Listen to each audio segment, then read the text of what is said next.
Interesting note is that at Amsterdam, they've got that turf field. It's going to be grass field here, and we might have a chance of rain. Other side of the field, you got Glens Falls. As you mentioned, 3-0, and really not battle-tested, as you said. The three teams they beat collectively are 0-9, so they've got some things to prove against their arch-rival, Amsterdam. Back up to you, Rob. Rodney, thank you, and we look forward to hearing from you throughout tonight's game. We take a look at the Class A standings in Section 2 right now. Both these teams in Division 2. This a key division matchup. Lansingburg 2-0, Glens Falls at 1-0, Amsterdam 0-1. Before the game, we had a chance to check with each head coach, Amsterdam's Pat Laverio, Glens Falls' Pat Lilac, about the keys to the game. Offense, hopefully we can get a nice mix going like we did early in the year, where, we're about 50-50 or 60-40 with the run and the pass, and, made them play two-dimensional game. Once they can shut you down and, either have to just concentrate on the run or the pass, we seem to bog down. So hopefully we'll spread it out and get a nice mix tonight. And defensively? Defensively, trying to stop their new flex-bone offense. I think it's a great tribute to Pat that, they changed up in 1 year, and without running it through the JV system, the modified system, his kids run it to perfection. And, it's just signs everywhere that a coach is a great coach when you can switch over so quickly and have your kids run the offense so effectively. Offensively, it's to not turn the ball over and try to sustain some long drives and keep the ball out of their hands. I think we'll have to use a little bit of misdirection and some pass plays, too, to keep them off balance. Defensively tonight? Defensively, we've got to be a great tackling team tonight. They have two game breakers in the Davy and the Koja kid, and they're so elusive. We just talked about swarm tackling and gang tackling, and hopefully we won't let those guys get loose on us tonight.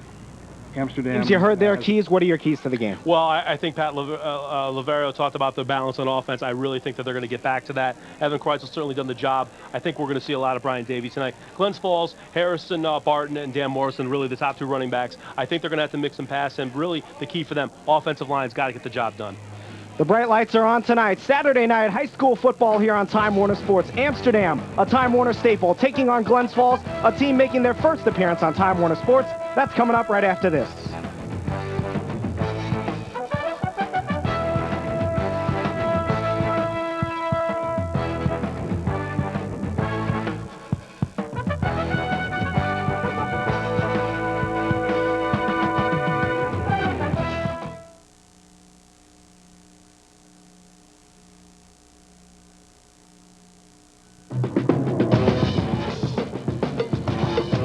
Power up and turn on with Time Warner Cable's All the Best package, featuring lightning-fast Roadrunner Turbo. All the speed you need to share your true self with people just like you. Hey, baby, you need to check out my page. Yeah, I'm a new man. Time Warner Cable, the power of you.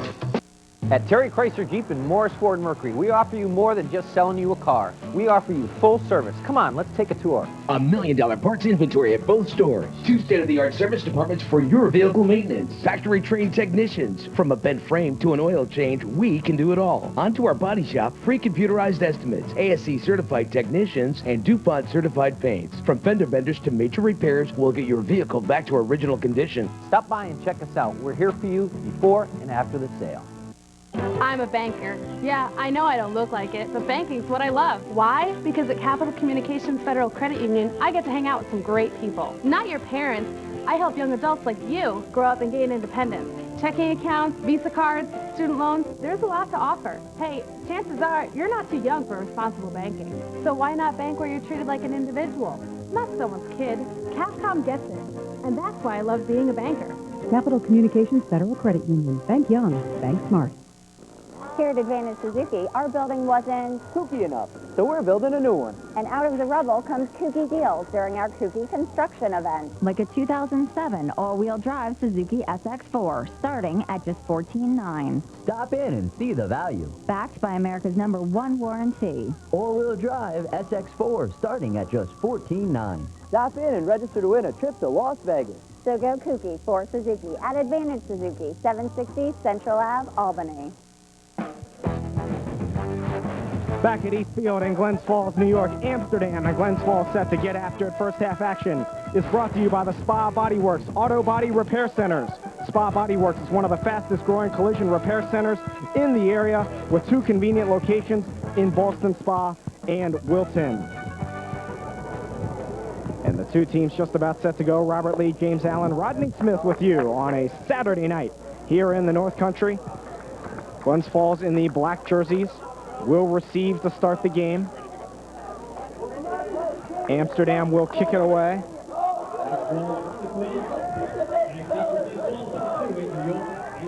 Deep to receive, Andrew Yole along with Harrison Barton for Glens Falls. And Joe Ellis Flint will kick it away for Amsterdam. Huge weapon for the Rugged Rams. Arguably, you could say that he is, if not the best, he is among the conversation of the best kickers in Section 2. And many believe he is the best.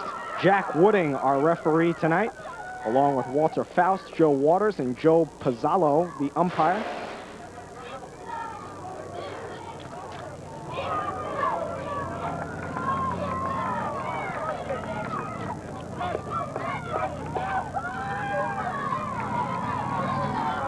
So Flint has it teed up at the center of the field at the 40-yard line.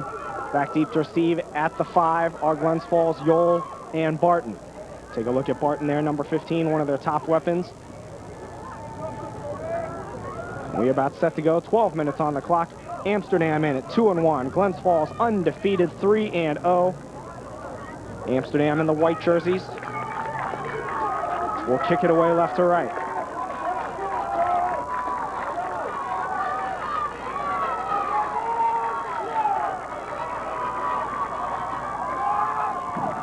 And we are underway. Flint whistles before the play, and Flint kicked it all the way through the end zone. It's going to be offsides against Amsterdam. They'll move it back 5. And this may give Glens Falls a chance to return the kick. Possibly. As that kick was unreturnable. That was out of the end zone. Once in high school rules, once the ball or the receiver goes back into the end zone, it is automatically out to the 20. There's no, you can't run it out of the end zone in high school football in Section 2. So that'll back the ball up to the 35-yard line. And one of the interesting notes about this game, Robert, is that Pat Lilac has beaten Pat Laverio the last 2 times they've played, and including the state championship season in 2005. They still have it teed up at the 40. So. Then I think maybe that somehow that they got a little ahead of themselves there. That's the only thing I can think of. Maybe the referee had not signaled they said that signaled they were ready to go. So a stunted start to this game.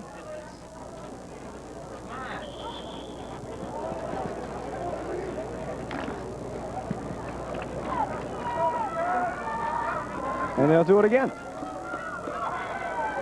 And for those not familiar with the field, they're seeing the baseball stands in the background. This used to be the home for the Glens Falls White Sox, and then later on the Glens Falls Tigers of the Eastern League.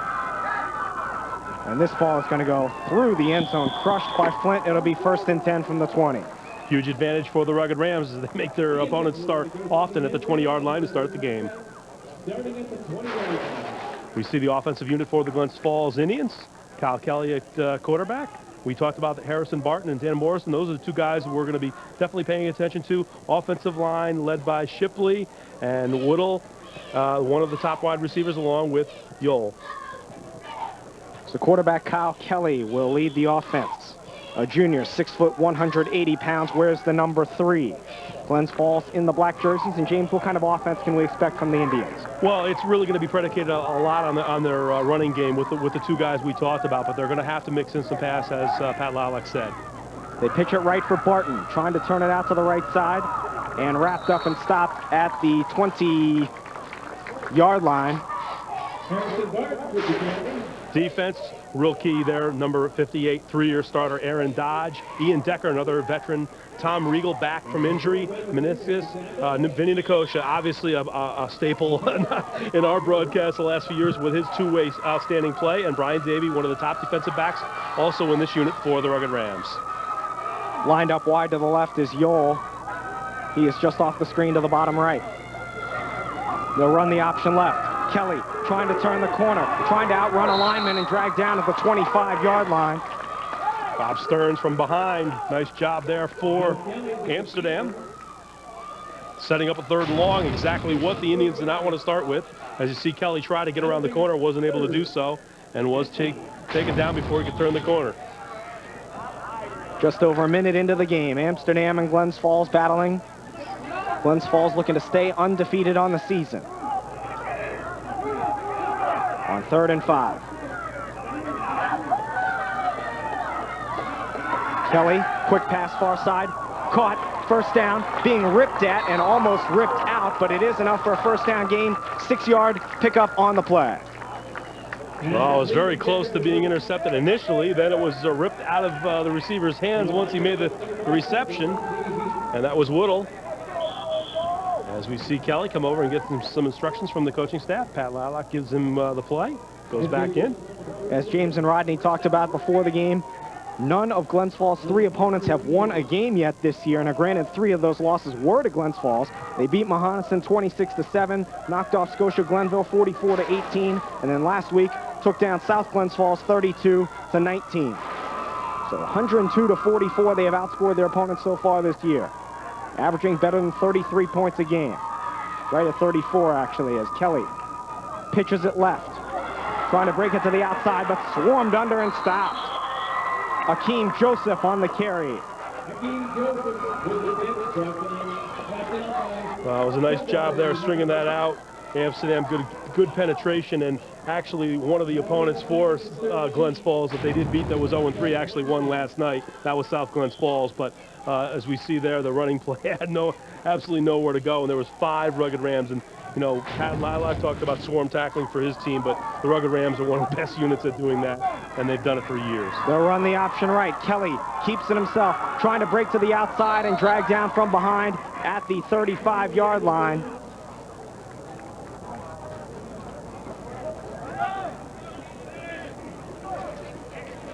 Jacob Bienek, I believe, is the guy who caught him from behind. As you see, that is actually Kelly, not Ethan Kreitzel. He's the Amsterdam quarterback. That is Kyle Kelly, the quarterback, the junior, 6 foot, 181-pounder. Both quarterbacks, coincidentally, wear the number 3. So you got to look at Coach Pat Lilac there. They send out Yole to the bottom of the screen. Woodall to the top.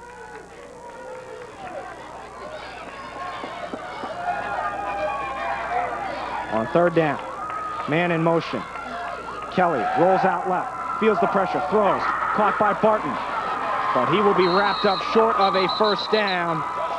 Harrison Barton on the receiving end there. He is stopped right at the 35-yard line, and they will be forced to punt. I believe Noah Manji was the first guy to hit him.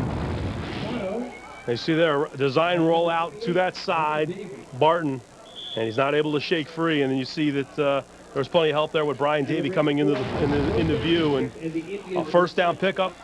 And that was it for that particular drive as Glens Falls boots it away. Eric Allen kicks it away, a nice punt.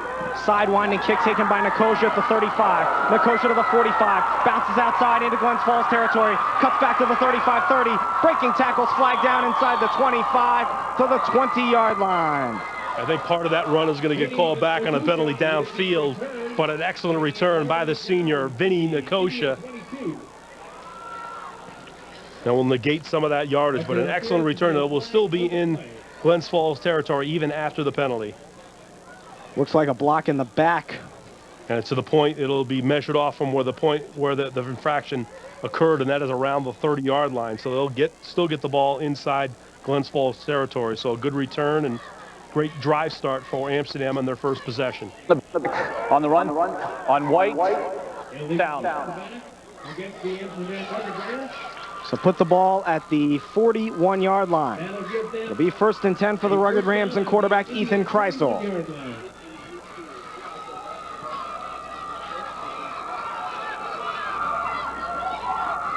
Sends Tim Sorrento, the lone wide receiver, out to the right. Brian Davey, the deep back. He'll get the handoff. Davey bouncing it out to the right. Cuts upfield and spun down to the ground at the 36-yard line. Brian Davey with the carry. Another guy who was a 3-year performer for the Rugged Rams, part of the 2005 state championship team. And during that state championship run, Amsterdam lost back-to-back games. The first one we did on Time Warner was against Gloversville at Gloversville. The following week, Glens Falls got him and put him at 2-2 at that point in the season. And we know what happens after that. Amsterdam won 9 in a row and won the state championship. Nicosia wide to the left. Katina to the right. Davey the deep back in the eye. Katina in motion right to left. Handoff Davey.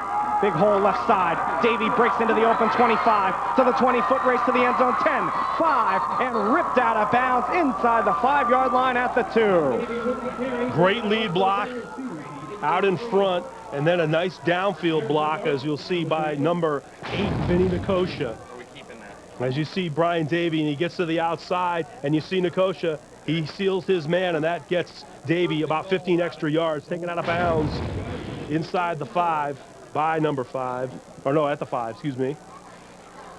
We'll take a look quickly at the Amsterdam offense. Well, we see Kreitzel, the quarterback, and Ramirez, another veteran. Brian Davies, Vinny Nicosia, Stearns, Decker, Biak, Dodge, McGowan, and Sorrento up front.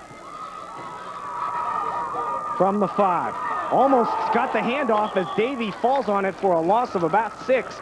Almost a disaster for Amsterdam.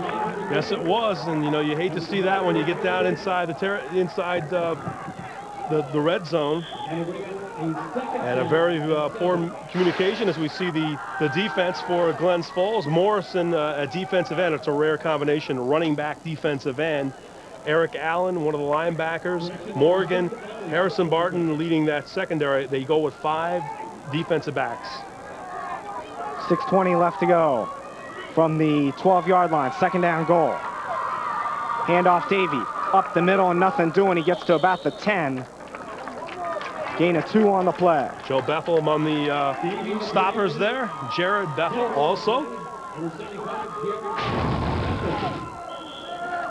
See big number 75. And see the 2 brothers getting involved in the tackle. So to be 3rd and goal here, Amsterdam has an excellent kicker, so well within field goal range, but they'd like to punch it in for 6. Crystal, back to pass, lobs it near side for Nicosia. Caught, touchdown! Vinny Nicosia from 10 yards out. Amsterdam takes the lead. Well, they got a one-on-one matchup on the outside with Devin Hutchison, and it was a jump ball situation. Nicosia, nice job. Kreisel with an excellent job of putting that ball in, and the Rams rule on the first drive at least. Pending the extra point, 5:37. Their opening possession, and they get the touchdown. Senior quarterback, Ethan Kreitzel, and Vinny Nicosia, great concentration, beats Hutchison in the back, gets his feet down, touchdown for the senior.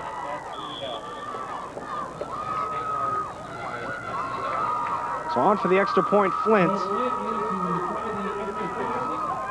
And he is definitely a weapon, not only in the extra points, but certainly as a field goal kicker. And they have to feel pretty confident. I know Pat Laverio does. They get the ball inside the 30. They feel that this guy can make the field goals. And you're going to see on this extra point how high he gets the football. Hold is down. Poor hold, and it is botched and swarmed under and stopped. Well, I guess we won't see. They have the miscommunication there and the botch of the extra point. So Amsterdam will take a 6-0 lead. So 6-0. Amsterdam takes the early lead over Glens Falls with 5:37 left to go in the first quarter.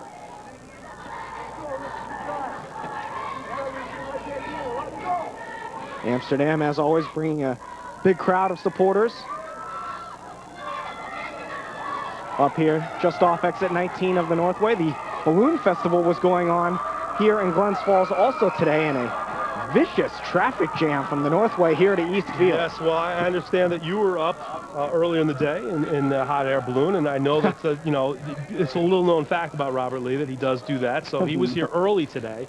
And that he got sounds some, to me like one of the more terrifying things of all time, I gotta be honest. Yeah, that's, there are a lot of people that don't like to be up in the air. I've been the fortunate person to have to do some certain things in the air, and it's a little dangerous, and a lot of people don't like it. They think they might be interested in doing it once they get up there, and no, not a good idea.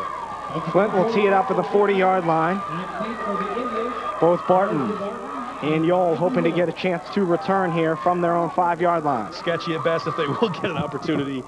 Nice clear night. The rain stopped. We had some rain earlier in the evening on the way up here. There was pockets of rain. We might still get some before we're done, as we see the clouds, a few clouds starting to roll in. Joel Flint is definitely a guy that can get the ball very, very deep and get trajectory on the football as well.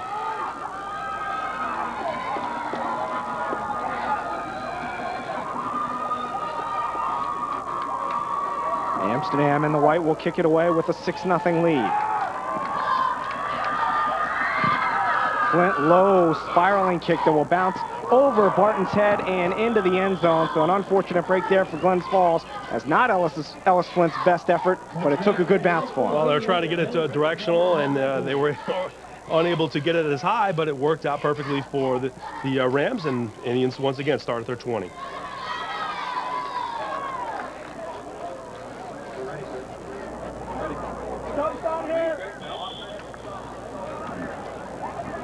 6-0 Amsterdam with the lead. Save hundreds of dollars a year with Time Warner Cable's all the best package, including digital cable, Roadrunner, and home phone. One price, one convenient bill from one local company.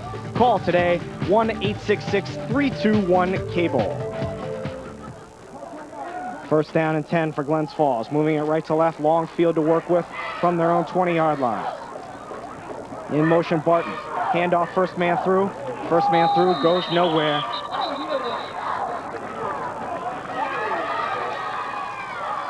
Aaron Dodge happy about that stop, and the rugged Rams are starting to flex their muscle here early on both sides. Coming off the loss last week to the #1 ranked team in New York State in Class A, and that's Lansingburg. And Lansingburg last night had their troubles. They were actually down at halftime, 21-20 to Gloversville, scored 2 touchdowns in the second half and wound up winning that game by a double-digit margin. Kelly feeling the pressure, throws down the near side. Caught beautifully by Harrison Barton for a first down. That was an exceptional play, and the reason why it was, Robert, is you look at what Barton did. He almost looked like he kind of like lulled the defender to sleep because he didn't really leap for the football. He just kind of let it go over the top of his shoulder. And a lot of times you see a receiver, their eyes will give it away. And look at that. He did a good job. He just let the ball come into him, didn't try to do anything extravagant, made sure he stayed in bounds. That was an exceptional play by Harrison Barton, the senior. Put the ball at the 44-yard line, 24-yard pickup to pick up a Glens Falls first down. Harrison Barton, you see his numbers on the air, over 200 yards and a touchdown on the ground, that time doing it through the air. Kelly hands it off to the fullback, and busting his way through for a first down is Dan Morrison. He's a power player, and he's a guy that right now is a junior. You're going to be talking about this guy not only this year and what he's going to be able to do for the rest of this season. This guy is a big-time player on both sides of the football. Impactful, kind of the same way that Vinny Nicoche is. A great defender, but really a powerful back at almost 200 pounds. The junior gets it right up the middle and picks up close to the first down, and actually does get the first down. 12-yard carry for Dan Morrison. Woodall, the receiver, to the near side. In motion, Joseph. Handoff on the reverse to Barton. Bouncing it out to the right. Turns the corner to the 30 and wrapped up and dropped inside the 30 at approximately the 25-yard line. Pat Lalak talked about misdirection. There's a perfect example of it. Barton takes the pitch. He goes in motion, takes the pitch, gets a great downfield block by his backfield mate, and that's Dan Morrison. He seals off the corner, and that allows Barton to turn it up and get much more yardage, another 7 or 8 yards before taking out of bounds. So another first down for Glens Falls. Put the ball at the 25-yard line. 19-yard pickup for Barton. Joseph in motion, broken play. Now they pitch it to Joseph. He's got to try to get through 2 guys, and he does well just to move forward and pick up about a yard on the play. I think that play was going to be a downfield throw, but it didn't materialize, and Joseph did just a good enough job to get close back to the line of scrimmage. As we'll see there, it looked like it was a pitch, but I think they were trying to throw the football initially. It didn't happen. He'll take what he can get, and it was a pickup of 1 good drive here, and you look at what they were able to do prior to that play: 21 yards, 12 yards, 19 yards. Kind of the chunks that Glens Falls would be yearning for all night long. Under 3.5 left to go first quarter. Joseph in motion. Fake the handoff. Pressure's on. Throws. Intercepted. Intercepted by Noah Manji. And he will eventually be tackled at the 20-yard line. I want to see what this penalty is. It might be a late hit. It is going to be a late hit on the quarterback, and that is going to negate the interception. That was a bad decision.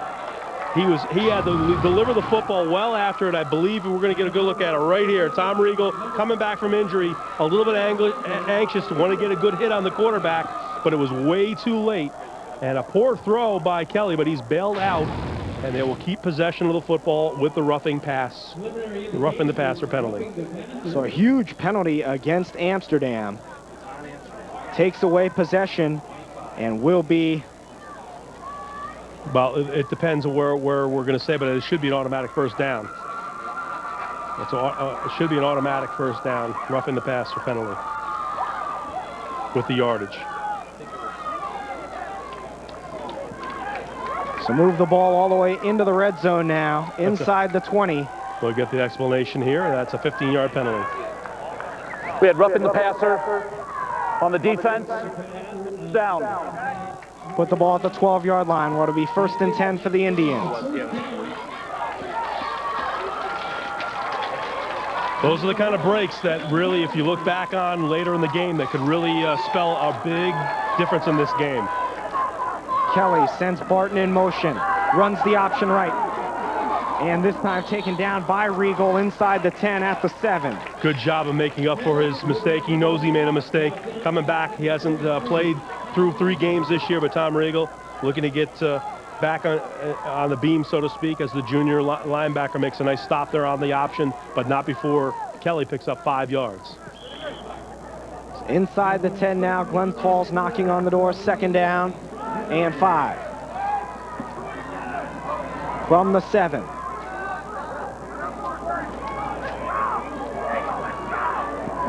Barton in motion. Kelly runs the option right, pitches it to Barton. Swarmed under and stopped.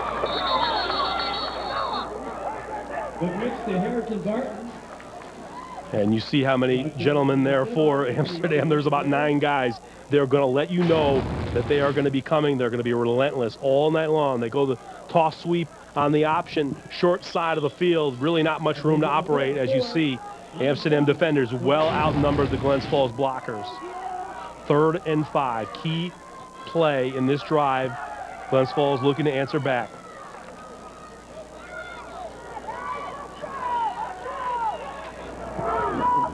Third down, 5.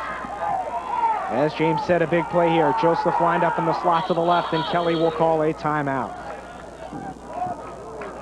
1:44 to go here in the first quarter. Good decision there. If the play's not right, make sure you get it right when you get down to the red zone. We're ready if you want it. So the teams will huddle up and talk things over before this big 3rd down. Yes, now, Greg. Good look at Pat Latlack. 46-20 entering tonight with his record at Glens Falls. Done a great job. Rodney Smith knows him well. He's former Albany Firebird assistant. And there's Pat Laverio, 102 wins, 2005 state champion, 5-time straight they won the Class A title until last year. Burn Hills ended that streak. The Amsterdam Rugged Rams would like to make it 6 out of 7, coming off a loss last week to Lansingburg. And of course, the Indians at 3-0 and looking to beat Amsterdam for the 3rd straight year.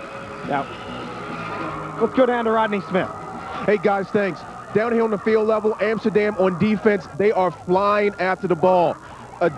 You talked about, what Pat wants to do with his team is do a lot of misdirection. That's what he's going to have to do to try to get the ball down the field, and you've seen him have some success with that. Amsterdam is flying off the ball. They see motion one way, and everybody's going. He can have a lot of success if he decides to do some things to the backside or do some misdirection. Back up to you, Rob. Rodney, thanks, and that's I totally a very agree good with point. You, Rodney, absolutely, because they really are selling out, and that's the MO of an Amsterdam Rugged Ram team. They're going to fly to the football. And you want them to do that a couple times. You want them to have 8 or 9 guys involved. And once you do that, that's when the misdirection really, you can negate that. You can get them not coming up the field so much by what you do if you have success with it. Of course, you have to execute it too. 3rd down 5. Amsterdam stacking the box. Handoff. Barton bouncing it out to the right and tackled short of a first down on the 4-yard line. It's going to be a good pickup. It's close, and I would have to imagine that Pat Lalak is not going to hesitate. They don't need field goals. They're going to go for the touchdown. You get inside the 5. You're at home. You get the crowd with you. Big momentum shift back in your favor if you can get this ball into the end zone. And they can pick up a first down without getting the touchdown. True. All they have to do is get to the 2-yard line, 2 yards away. Will we see option? Well, they haven't not had success other than one play going to the right side, to the short side of the field. Will they come back to the left side? I think it's got to be Dan Morrison here. Kelly under center. 4th down.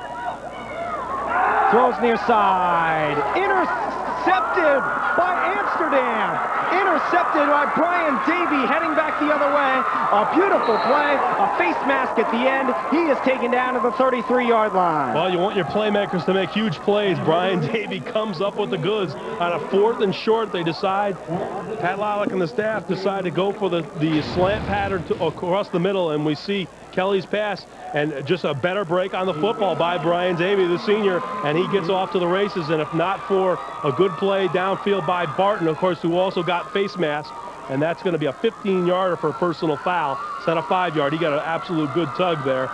So it goes from opportunity to maybe take the lead with an extra point and a touchdown, or at least get a first down, and now Amsterdam moves the ball down on the Davey interception, and they get into Glens Falls territory. Huge momentum swing. Put the ball at the 48-yard line. Close to the midfield. We're close. We don't have the numbers, as you said before. You didn't think it was going to be a big deal. I know, it is a big deal. They throw it into Kosha. It's batted down at the line, incomplete. It was a lot tougher to tell where they are on the field when there's no numbers. Well, I was thinking, hey, we'll be able to see the yard markers down the field, but there's only one problem. All the people are standing around, so you really can't pick them up as we see Pat Lalak. And good first down play there by Glens Falls. And what they want to do right now, Robert, is they want to gather themselves. Let's try to keep them right here, make them punt the football back. Even if we get the ball deep in our own territory, we don't want them to get on a roll here as the first quarter comes to a close.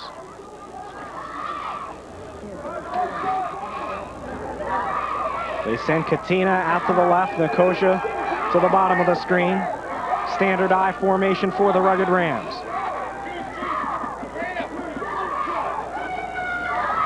Handoff Davey, up the middle. Stops right at midfield, got into Glens Falls territory, maybe to the 49. As the clock comes down on 30 seconds left to go in the first quarter.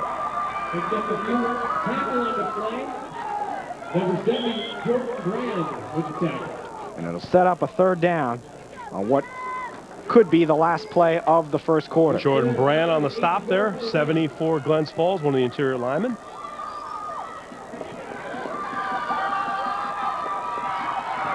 Kreisel back to pass, pump fakes, has Nicosia deep down the far side, incomplete, overthrew him on a double move by Nicosia with just about 5 seconds left to go. Harrison Barton didn't buy the double move. He was step for step with Vinny Nicosia, and Kreitzel tried to sell it by the fact that he gave him a little pump and a little shoulder turn that he was going to go, and Nicosia went up the field. And as he was going for the football, kind of lost his footing, had no chance to run that football down. And 4th down, and exactly what Glens Falls wanted to have, a 3-and-out series. They don't move the football, and they're going to line up, giving the impression that they might fake it, but it looks like they're going to punt.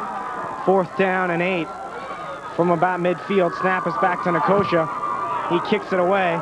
It'll be taken by Barton inside his 15. And Amsterdam, good job on the coverage, tackles him at the 10 as the first quarter comes to an end. The score, Amsterdam 6, Glens Falls nothing. Second quarter action from Eastfield coming up right after this on Time Warner Sports.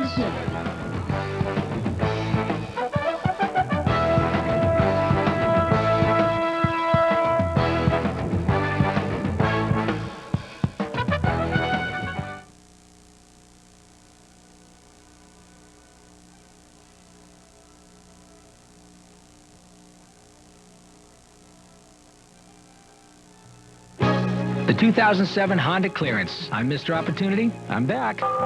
And I'm knocking. It's the model year-end clearance. Going on now at Keeler Honda, where you won't pay a penny more. Get the year's biggest savings on every new 2007 Honda in stock. And for a limited time only, enjoy special 2.9% APR financing. Every new 07 Honda clearance priced. It's the right decision. Another reason that we were comfortable with Hippos is I wanted to make sure, we have a brand new home here, that all the integration work was done in a meticulous way. The guys were very, very respectful, always asked if they should take their shoes off coming into the house. All the work that was done and was done in incredible detail, and it fits into the full surroundings of the home now. So we're very pleased. We would recommend Hippos to our friends, definitely, and we have, and they have used Hippos already, and they're very satisfied with our work. If you're remodeling any portion of your house, you can't afford to miss this information. It's the information retailers don't want you to see. Our whole entire house of cabinetry was going to come to a little over $60,000. Direct Buy came back with $38,000, so the savings is almost too good to be true. One of the estimates that we had gotten was $10,000 to redo this small bathroom. It ended up costing us, with everything, including labor, under $3,000.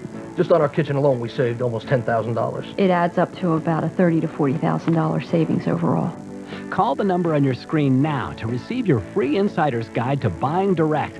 Plus, you'll also receive a free visitor's pass for an exclusive tour of your local Direct Buy showroom. Call the number on your screen right now to get started buying the Direct Buy way. Stop paying retail and become part of Direct Buy, the private, members-only showroom and design center. Don't wait another minute. Pick up the phone and call now. Beautiful night for football at East Field in Glens Falls, New York. Amsterdam 6, Glens Falls 0 as we get set to start the second quarter. We'll call that a three-quarter moon tonight. Astronomical expert James Allen, what do you think? I think that you stumbled through that explanation, but easy for me to say. So far, first quarter stats: Glens Falls 78 yards on offense, Amsterdam 43. But more important for Amsterdam, they have the 6-0 lead. Along with James Allen and Rodney Smith down on the field, Robert Lee joining you. Another long field for Glens Falls. They were intercepted in the end zone on their last offensive possession. Now they've got 90 yards to go to get to the end zone. Field position firmly in favor of Amsterdam tonight. Handoff to Morrison. And he drags his way forward out past the 15. The junior, 6 foot, 197 pounds, and he's definitely a guy they're going to have to hit with multiple people. As you'll see Nikosha coming in, and he's getting dragged from behind, and Nikosha, and he gets some help. But not before picking up 7 yards on first down, or 6. Second down 4. Kyle Kelly, the quarterback, a junior. Runs the option right. Looks to pitch. Now cuts upfield, spun down to the ground right at the line of scrimmage. Once again, Regal there on the play. Yeah, his responsibility on that particular play, Robert, is to follow the quarterback on the option pitch.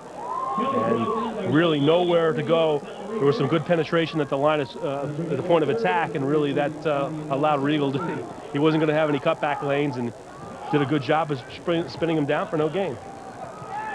Just underway here, second quarter. Amsterdam struck early on a 10-yard touchdown pass from Kreisel to Vinny Nikosha. The extra point was no good. And the score 6-0. Glens Falls will call another timeout. Their second of the half.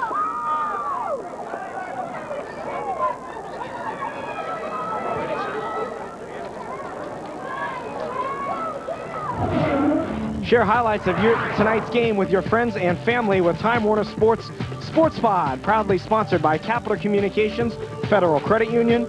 No ATM fees with young adult checking accounts. Call, click, or come on in today for details. Capital Communications, Federal Credit Union. Watch the Sports Pod online and subscribe at twcablesports.com. Both teams huddling up. This is the second half of a high school football doubleheader. We saw Guilderland beat CBA on Thursday night, 21-14. Also the tail end of a tripleheader of football on Time Warner 3 today. James, that's why they play the game. That's Syracuse, right. a 5-touchdown underdog, shocks Louisville. I gave you a hard time, but Louisville is, it was a great win, and I'm not taking absolutely nothing away from Syracuse, but I think we're finding out that Louisville is a little bit of a pretender. They have no defense, and for a team like Syracuse, that only had 192 yards of offense average going in, Louisville at over 600 yards, for them to do what they did, very impressive. Greg Robinson's taken a lot of grief, and deservedly so in a lot of regards, but that's a great win for the Orange, and not such a great performance in the second game of the doubleheader, or the tripleheader, I should say. RPI wound up losing to Hobart at the end of the game, so the Little League opener for RPI didn't go so well, and we'll see how things unfold here in the third portion of the tripleheader. In the nightcap, second quarter, 6-0 Amsterdam, third down. Kelly, back to pass, throws near side. Nice leaping catch made by Jared Woodall, and he drags tacklers out to the 30-yard line for a Glens Falls first down. Woodall did a good job, and the ball was up high, and what happened there with Brian Davey, he decided he's going to make the tackle. He didn't even look to try to go for the ball. I think if he had tried to go for the football, he might have had a shot, but he decided, I'm going to hit my man, and Woodall picks up first down yardage, so the timeout turns out to be a positive for the Indians as they get out from deep in their own territory. 14-yard pickup for Jared Woodall. In motion, Joseph. They pitch it to him. Joseph has some blocking. Joseph on the loose. He is out towards the 45 and tackled right at midfield. A pickup of 20 yards and another Glens Falls first down. Well, one of the things that they do with that motion pitch is that they freeze the defense in this because they're so concerned with what Morris is going to do. He's shown that he's effective up the middle, and it's a play that they will fake that toss to the outside, and they'll hand the ball inside to Morrison. That froze it up enough, and then really what the Joseph speed, once he was able to get around the corner, he turned it up. Big first down pickup, and once again, you have to be impressed by what Glens Falls has been able to do offensively. They are moving the football. They just have to take care of it when they get inside the red zone. Looking to move further towards that red zone and the end zone. They pitch it right. Possible halfback option pass instead. Holding it is Barton. He is hit hard inside the 45 at the 41, but another good pickup on first down. Well, they are moving effectively, and they're stretching the field, and they're starting to take away that aggressiveness, as Rodney Smith said very appropriately. They are using that motion. They're going side to side. They're making the Amsterdam defense, they're stringing them out. They're making them pursue. As you see, Vinny Nicosia, as always, form tackle, brings down his man. But this is a very good job of offensive, mixing it up and using all your players. On 2nd and 1, they hand it off up the middle. Barton. Morrison, I should say. Morrison up the middle, has a first down to the 30. Talk with Pat Lilac before the season. Pat Lilac is not one for hyperbole. He's not going to sit there and tell you somebody's good unless they really are good. And he's raving about this guy to me before the season. And nothing I have seen in highlights or tonight has shown me this kid can't get it done. First down pickup, 11 yards for the junior, and he is starting to have an effect up the middle for the Indians. Woodall, the receiver, to the right. Handoff once again, Morrison. And he just rumbles his way inside the 25 as we head down to Rodney Smith. Hey, guys, thanks. You're seeing Glens Falls have some success in what they're doing. They've got their offensive line on the move now, so they're getting out in front of the runners instead of just trying to manhandle Amsterdam up front. Also, after Kelly, the quarterback, completed that pass for the first down, he got a big bounce in his step because prior to that, his head was down. He was walking around like he had no excitement, and right now, he's bouncing around. You look at him, he's giving high fives, and he's marching his team down the field. Back up to you guys. Rodney, thanks. This drive started all the way back to the 10-yard line. And I want to touch a little bit on what Rodney said, the directional blocking. They're starting to use that aggressiveness, as you said, Rodney, and they're turning guys the way they want to. Second down, reverse handoff. And this time Amsterdam stays home and is not fooled. It is a positive play, though, for Glens Falls, a pickup of a couple. Barton on the carry. As you'll see there, good job. And once again, they get plenty of mates there. Once they get the initial hit, there's 4 or 5 Amsterdam defenders. As always, they're not going to leave their buddies out there by themselves defend. Another big third down coming up here.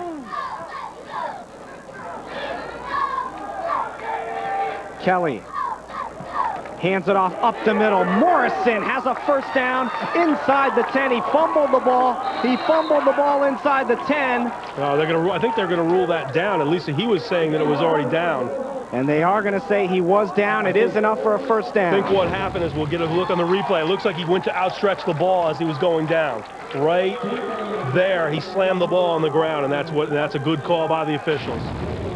He's trying to get a little extra there, and it take a little bit of a gamble when you do that, when you reach out like that, but that was a good call by the officials, right on top of it. First down goal from the 9. Glens Falls knocking on the door again. Morrison pushing the pile forward and driven back, but not until he got to the 6-yard line. That's the first time they really got some penetration right up the middle, and Aaron Dodge, a real outstanding two-way player for Amsterdam. Good push on the interior defensive line, and that really negated that play. Really didn't pick up much of anything. So Glens Falls looking to tie the game and possibly take the lead with the extra point. They were inside the 10 last quarter and had it intercepted in the end zone, looking to cash in this time. Handoff again, Morrison runs over a man at the goal line and a touchdown. Dan Morrison, and Glens Falls has tied the game. You're not going to see Vinny Nicosia lose a battle too often, but Dan Morrison there at the goal line just had too much momentum, and even though Nicosia stood him up and got underneath him a little bit, not before Morrison drove him back enough to get into the end zone, pending the extra point. We are tied right now, an extra point with 6:18 to go, as we see Dan Morrison, the junior, get a touchdown for Glens Falls. With the extra point, Glens Falls can take the lead. Eric Shipley is the Glens Falls kicker. High snap, kick is down, it is no good. It is no good, and we are tied at 6 now as each team missed their extra point. So Glens Falls, an impressive 90-yard march, as they have really sliced through this Amsterdam defense. Well, you know, what we talk about is the Rams don't want to swarm, but last week, the Lansingburg running game had an accumulative effect. They really, you know, they had some good pickups in the first half, but it was 6-3. And then Lansingburg slowly started to wear on them. And now it starts to get into the little bit of the psyche of the Amsterdam defense. Hey, Glens Falls is moving the football on us. Maybe we're not as good a defense as we would like to think we are. And because of the misdirection, because they're getting some people involved, and then Kelly, after having the interception, that completion that kind of loosened him up, as Rodney Smith alluded to, the third down completion to Woodle, really loosened him up, got him enthusiastic, a nice drive, and the offensive line deserves kudos for the work they've done so far. Especially considering that pass that Rodney spoke of was the only pass on the entire drive. Right, but it was really a confidence. You need your quarterback, the junior, in this situation. He's feeling down about himself, about where he's at. He wants to be a good leader. 7 plays, 90 yards, capped by the 6-yard touchdown run by the junior, Dan Morrison. Nicosia and Davy, a dangerous pair back at the 10-yard line to receive. Shipley will kick it away from the 40. End over end kick taken by Nicosia on the run at the 15. Nicosia out to the 20, up the middle of the field, has room. Vinny Nicosia on the loose to midfield, cuts to the far side. Shipley to beat to the 30, inside the 25, 20, 15, 10, 5, touchdown! Vinny Nicosia, the game breaker, gives Amsterdam the lead. Well, you know, it's not like, Robert, we haven't seen this show before from Vinny Nicosia. And that was an outstanding run, using his blocks, using his moves, using his speed, using his know-how, using his experience. That was just an exceptional play by Vinny Nicosia. He did everything right and just really demoralizes Glens Falls. They feel like they've got the momentum going back their way. Special teams, they're very special when you have plays like that from Vinny Nicosia. And Pat Lilac said it before the game. The Davy kid, the Nicosia kid, explosive. Well, and there's a perfect example of it. And Vinny Nicosia he's kind of tall and lean. He has that kind of, lean look to him where he doesn't really look like he's running that fast, but he blows by people, and we see the end result. Good snap this time, good hold as Flint puts it up, and it is good with 6:03 left to go in the second quarter. Amsterdam 13 and Glens Falls 6. Up the middle. fakes to the outside, then fakes it to the left sideline, then goes to the right sideline, and then he just has too much speed. There's no way Shipley's going to run him down. They try to get him from behind. Yole nowhere to be found until to the 5-yard line. Great job of weaving his way through, and but that's just instinct to be able to go and make a play like that. Fake one side, go the other. Touchdown for Nicosia. So the yards in this game are 168 to 43 in favor of Glens Falls, yet they're down by 7. Well, you know, that's what happens when you have a one possession where you get inside the 5 on a 4th and 1 and you throw an interception.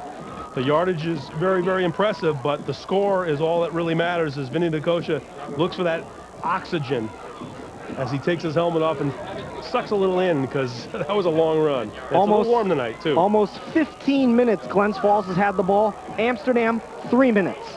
And basically, that was in the first series. That was it. They really have not had the possession of the football since then. But that's a great equalizer when you can have special teams do what Vinny Nicosia did. That is going to be something to be interesting to see how, over the next 6 minutes, how Glens Falls responds from something like that. That is a very demoralizing play if you're at the other end of the spectrum for Glens Falls.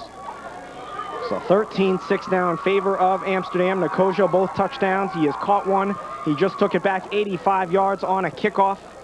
And will Joe Ellis Flint even give Glens Falls so far 2 kicks that got to the end zone? Will even afford them the opportunity to make a return of their own?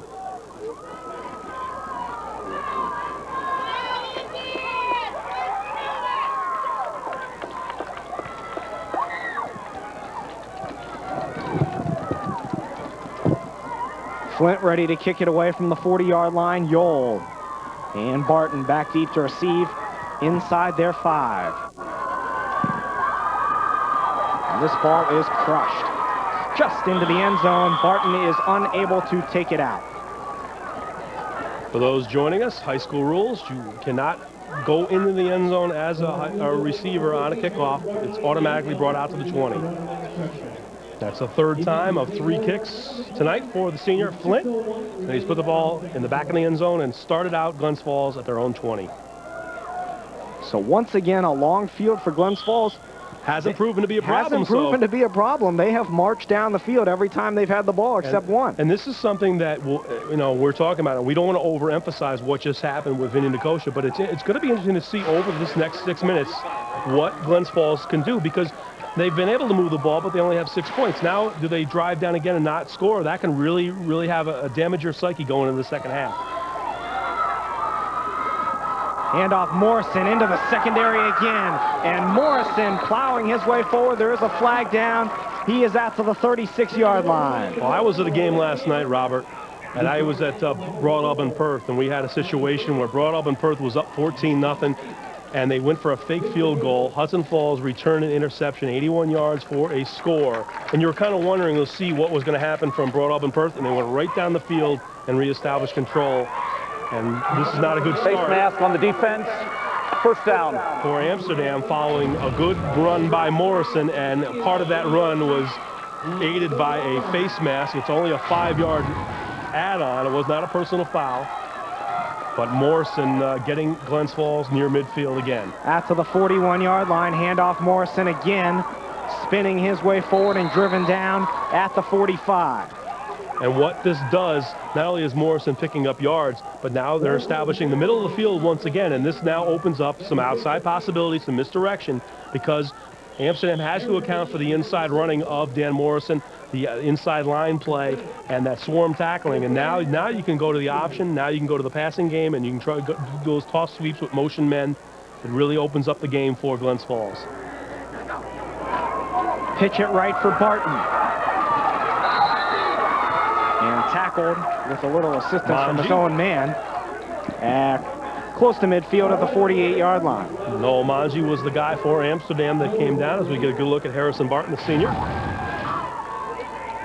Toss sweep out, short side of the field, and Manji gets to him before he can turn it up, but not before Barton gets close to the first down. 3rd down and 2. Amsterdam's defense, even though they've got the lead, needs to get off the field here. 3rd down and 2.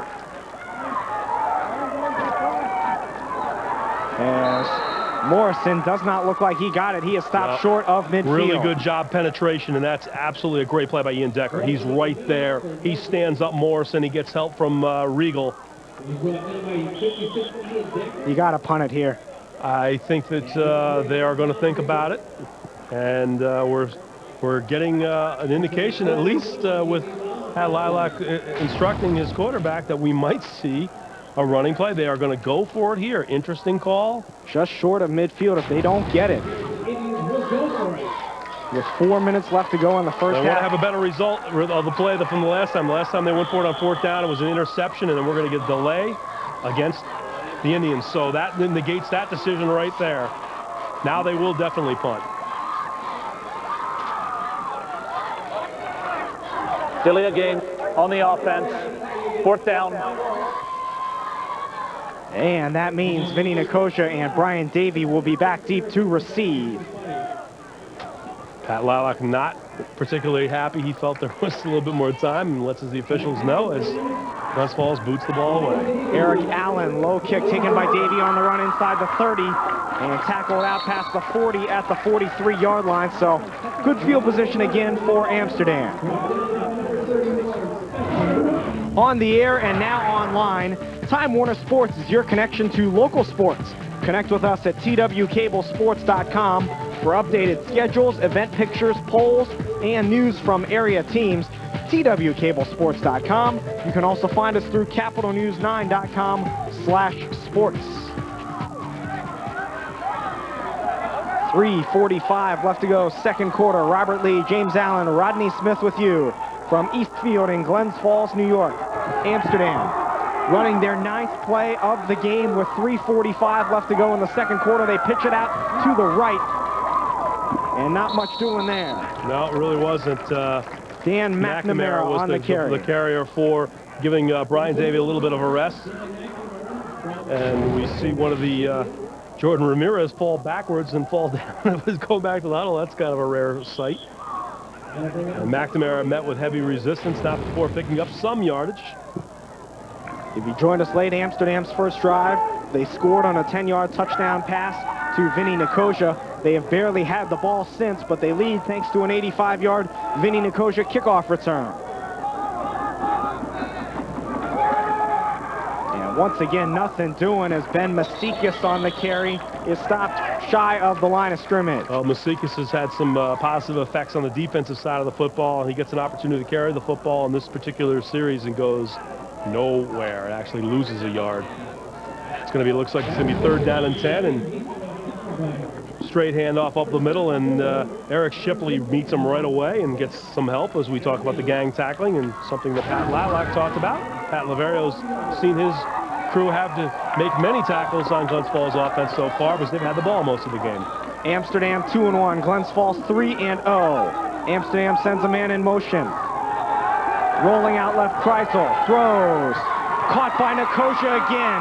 Vinny Nicosia inside the 45 to the 43-yard line. They mark him out, and I think he is short of a first down. It depends on where the mark is. I think if that is the mark, he is going to be about 1.5 yards short. It looked like he went a little bit backwards after he caught the ball. Yeah, it's interesting because I'll tell you what, that was a great route by Vinny Nicosia. He got really in. The stem was great. He got right up on Woodall and just basically broke it out. As you see the design roll out by Kreitzel, and a good throw and a nice job there. And you see that he's trying to reach the football out, but he's taken out of bounds before he can stretch it out. And that's a good spot. That was an accurate spot. And Amsterdam brings out their personnel. They believe that they are going to punt the ball, but Glens Falls isn't so sure. This would be a prime situation to fake. And they have a wide man out now that they'll bring him in. And I believe that's going to be an illegal substitution. They were trying to go with the lonely man play, but it didn't work. Once you move like that, that's not going to work. You can't go in motion. Delay a game on the offense. 4th down. And it took too long. It took too long. So you pick your choice of which penalty you want to accept. More than happy that Glens Falls will take whichever one you want to give them. Nicosia to punt it away from the 35. Gets a good hold of it. Yule fell to the ground. Wisely gets out of the way as once again, Horrible field position for Glens Falls. They have been backed up inside their own 20 for most of the game tonight. We're looking right now at this game. Offensively, Glens Falls has had the better of it. Their defense has done an outstanding job and forced Amsterdam, but the overwhelming advantage of this game is special teams. The Joe Ellis Flint kickoffs have put them back inside their 20 every time because he put the ball in the end zone. The punts by Nicosia, the coverage downfield, and then, of course, the Nicosia return. Take a look at the upcoming schedule. Next Friday night, Shen at Saratoga. The following Friday, October the 5th, Colony at Niskayuna. Then next Saturday, 2 weeks from tonight, St. Joe's at Monument Mountain out in the Berkshires. Troy at LaSalle rounds out our regular season schedule in mid-October. Look at Morrison go! Morrison out past the 25 to the 27. Ian Decker was dragged, and Ian Decker is not a lightweight, folks, and he's getting dragged by this powerful junior. Look at his running. Vinny Nicosia, they're having to get 4 or 5 guys to him. High leg kick looks like Mr. Craig back in the NFL days. They'll run the option right. Kelly has room. Kelly gets a nice block out to midfield. Kyle Kelly as Glens Falls continues to rip off yardage on the ground. And this is a great response, and they've really got an opportunity now. Of course, they've used up 2 of their timeouts. But with 1:37, Kelly taken out of bounds, they are down to midfield, and they have an opportunity to get points on the board before the end of the half, and that would be a great way to go into intermission because Glens Falls, in many regards, has dominated the regular portions of this game. It's been the special teams that's done them in. 24-yard pickup for Kyle Kelly. Glens Falls now 190 yards on the ground already. Not even to halftime. Back to pass. Throw over the middle. Caught by Barton. And Barton inside the 30 to the 27. Great throw. He put it on the money. It would have been interesting to see if Kelly could have led Barton because he had some separation between himself and Davey. But he got the ball to his receiver more importantly, and that's a big first down pickup, and they're mixing it up beautifully. What Pat Lilac talked about is getting some misdirection plays, getting them to commit to certain things, and the passing game starting to work. 23-yard pickup as Morrison once again pounding his way inside the 25. Yardage total now over 260 yards for Glens Falls. Amsterdam 51. I believe that is their last timeout they have taken. 49.9 seconds to go. The Indians are now out of timeouts, but they are deep into Amsterdam territory, trying to tie this game up before intermission.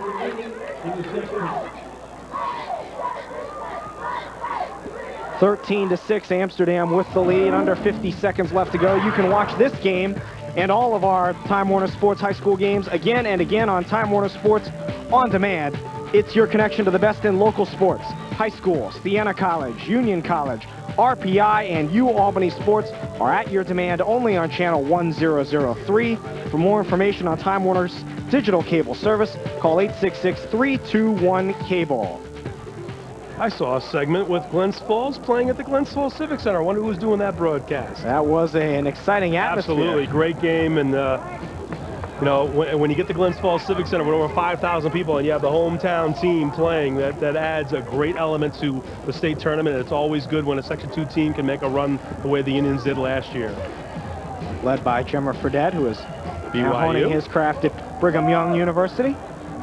So this would be a huge lift for Glens Falls if they could score a touchdown here. I mean, they have really dominated the majority of this game. I think they really would want to get a touchdown because, you know, you just go into halftime and say, hey, look, hey, we're even. We made some mistakes, but we're back to where we started.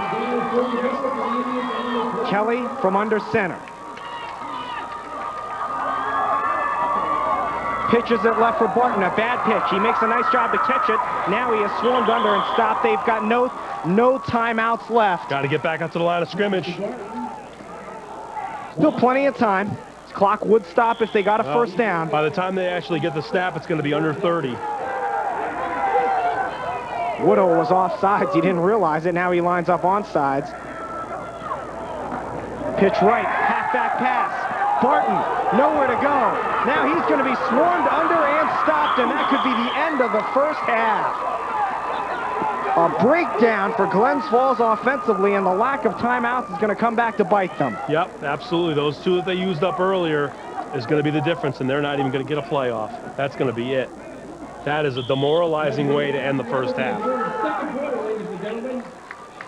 So this crowd in a little bit of shocked silence, the Glens Falls portion of the crowd, as Glens Falls has marched up and down the field, yet they still trail 13-6 at the half.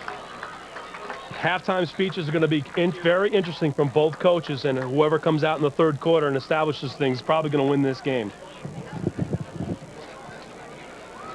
13-6, Amsterdam with the lead. It has been the Vinny Nicosia show for Amsterdam. He has scored both touchdowns for the Rugged Rams. As we're going to go down to the sidelines and Rodney Smith. Hey, Coach, talk about what happened at last series just before the half.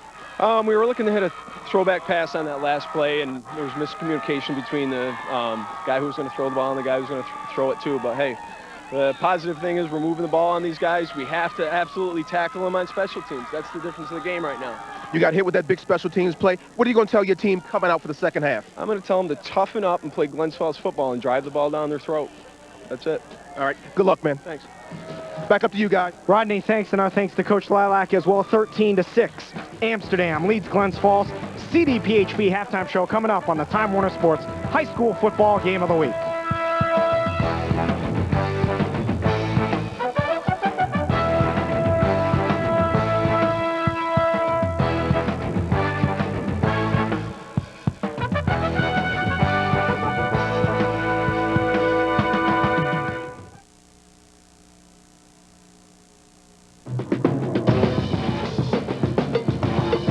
Power up and turn on with Time Warner Cable's All the Best package, featuring lightning-fast Roadrunner Turbo. All the speed you need to share your true self with people just like you. Hey, baby, you need to check out my page. Yeah, I'm a new man. Time Warner Cable, the power of you. At Terry Chrysler Jeep and Morris Ford Mercury, we offer you more than just selling you a car. We offer you full service. Come on, let's take a tour. $1 million parts inventory at both stores. 2 state-of-the-art service departments for your vehicle maintenance. Factory-trained technicians. From a bent frame to an oil change, we can do it all. Onto our body shop, free computerized estimates, ASC-certified technicians, and DuPont-certified paints. From fender benders to major repairs, we'll get your vehicle back to original condition. Stop by and check us out. We're here for you before and after the sale. I'm a banker. Yeah, I know I don't look like it, but banking's what I love. Why? Because at Capital Communications Federal Credit Union, I get to hang out with some great people. Not your parents. I help young adults like you grow up and gain independence. Checking accounts, Visa cards, student loans, there's a lot to offer. Hey, chances are you're not too young for responsible banking. So why not bank where you're treated like an individual? Not someone's kid. Capcom gets it. And that's why I love being a banker. Capital Communications Federal Credit Union. Bank young. Bank smart. Here at Advantage Suzuki, our building wasn't kooky enough, so we're building a new one. And out of the rubble comes kooky deals during our kooky construction event. Like a 2007 all-wheel drive Suzuki SX4, starting at just $14,900. Stop in and see the value. Backed by America's #1 warranty. All-wheel drive SX4, starting at just $14,900. Stop in and register to win a trip to Las Vegas. So go kooky for Suzuki at Advantage Suzuki, 760 Central Ave, Albany. Welcome back to East Field here in Glens Falls, New York. Amsterdam 13, Glens Falls 6. Tonight's halftime show is brought to you by CDPHP, a plan for life. Robert Lee, James Allen of the Times-Union back with you. And before we go down to Rodney, James, special teams so often overlooked have been the key to the game so far. Well, the rough man comes up with the goods on the special team stats. 153 yards for Amsterdam, -3 for Glens Falls. You want to talk about the difference of the game? Pat Lilac talked about it with Rodney just before the half. That is the difference, the complete difference in this game, because Glens Falls has really moved the football at will, and Amsterdam one drive to start the game, and they've done nothing since. Right now, we are going to head down to the sidelines, check in with Rodney Smith. Hey, thanks, guys. I'm standing here with the mayor of Glens Falls, Leroy Akins, and there's a lot going on in Glens Falls here, and next year's a big year. 100 years for Glens Falls, and you've got a lot of exciting stuff going on. Tell the fans out there what's going on in Glens Falls. Yes, we're going to be celebrating our centennial beginning on New Year's Eve. We're going to be putting a brand new clock in City Hall. and it's never had one in our 100-year-old building. So our whole theme for the centennial, it's about time, and that's what we're going to be doing. Celebrating it all year long. Every month there's going to be exciting events. So far we've got almost 100 different kinds of fraternal groups and businesses and families that have signed up that have wanted to come in and help us out. And if you want to find out what's going on, we've got a website. That's www.glensfallscentennial2008.com or www.cityofglensfalls.com, and people can find out what's going on, sign up with their families if they want to participate. And it's going to be an exciting year, and we want to thank Time Warner Cable and Sports for doing what they do for us up here in Glens Falls. Well, it sounds great. Now, talk a little bit more specific about the community spirit, how they've really rallied around. You said you've got a number of people involved, and talk about the businesses. What's their response been, and how much have they really come to the table to make this a grand event for Glens Falls? Well, I think that being that it's only 100 years each time, you know, they really wanted to make sure that Glens Falls has the kind of recognition and the support that is going to be needed during the centennial year. We've had one group of children in a school, the Abraham Wing School, who has chosen to raise some funds and also clean up the cemetery where Abraham Wing, who was the early founder of Wings Falls, and the family plot. So they wanted to make sure that that representation would be very good. So representation at all levels, and the fraternal groups, they want to make sure that they get their messages out. So everyone is wanting to help out. Well, thanks a lot. We really appreciate your time here, and it sounds like it's going to be an exciting time next year here in Glens Falls with the mayor, Leroy Akins. Back up to you, Rob. Rodney, thanks, and our thanks to the Honorable Mayor as well. Exciting time indeed, centennial for Glens Falls next year. We will take a break. The score at the half, Amsterdam 13, the hometown Indians 6. Back with more on the CDPHP halftime show right after this.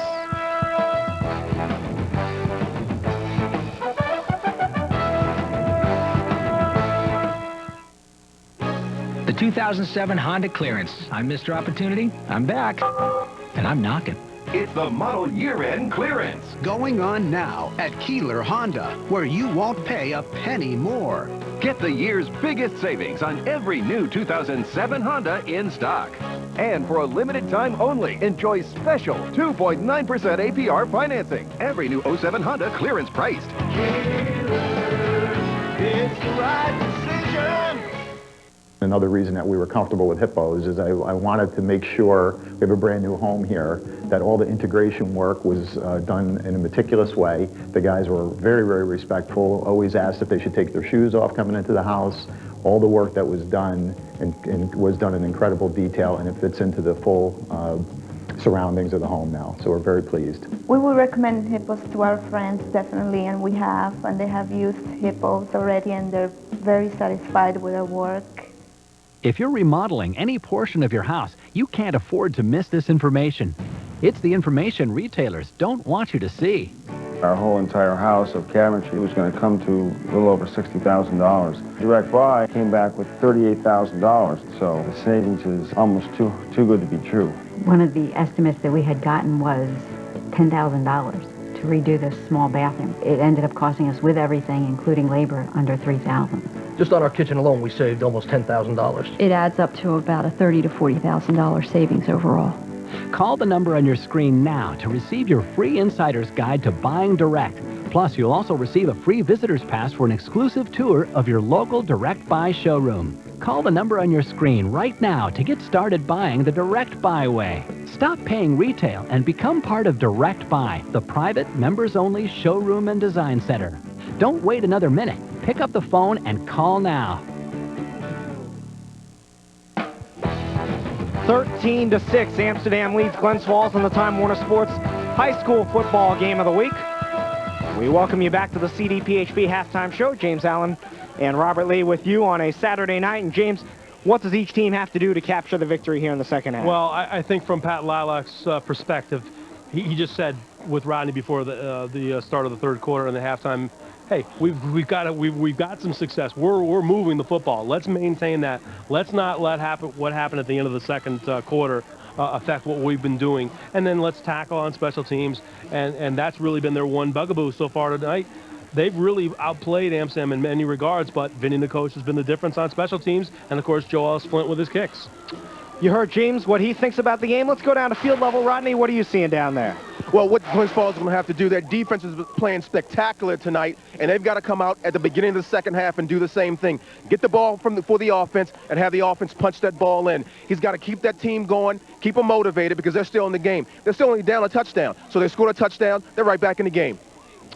Rodney, thank you. And we take a look at the first half highlights, and they were dominated by one player, Vinny Nicosh, who's really been the difference in the game. Vinny Nicosh wears number 10 for Amsterdam in white. Guess what? You're going to be seeing a lot of Vinny Nicosh because here he starts off. Ethan Kreitzel, touchdown number 8. It was a 10-yard touchdown. I've got Andrew Smith on my mind from last broadcast, but Vinny Nicosh with a touchdown, 10 yards. And we see the interception here by Brian Davey, and that negated a 4th and 1 situation for Glens Falls. Looked like they were going to tie the game, and face mask on the end of that play. But Glens Falls gets the football back, and they make it count. 6-yard touchdown run by Dan Morrison.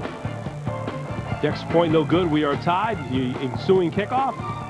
Vinny Nicosh, number 8, gets the ball, and he knows what to do with it. 85 yards on the kickoff return.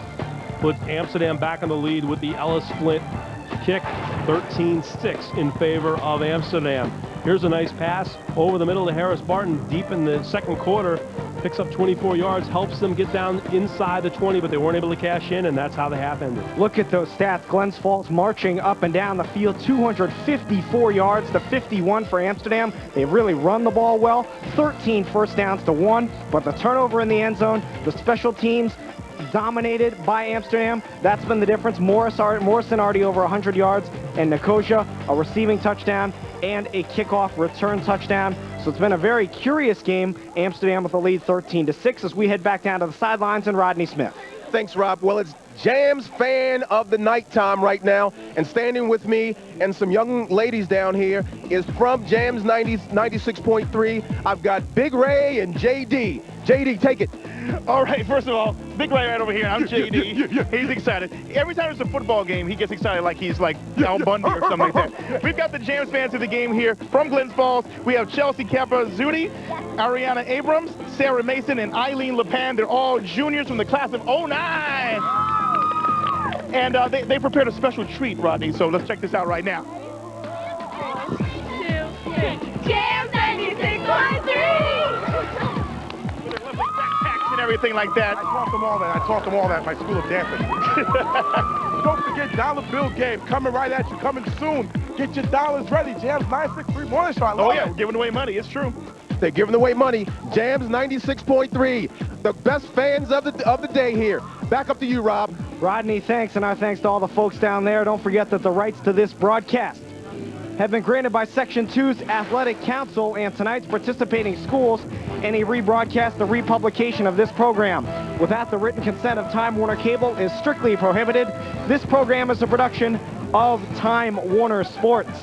The score at the half is the Rugged Rams of Amsterdam 13, the undefeated Indians of Glens Falls 6. Second half action coming up when we come back.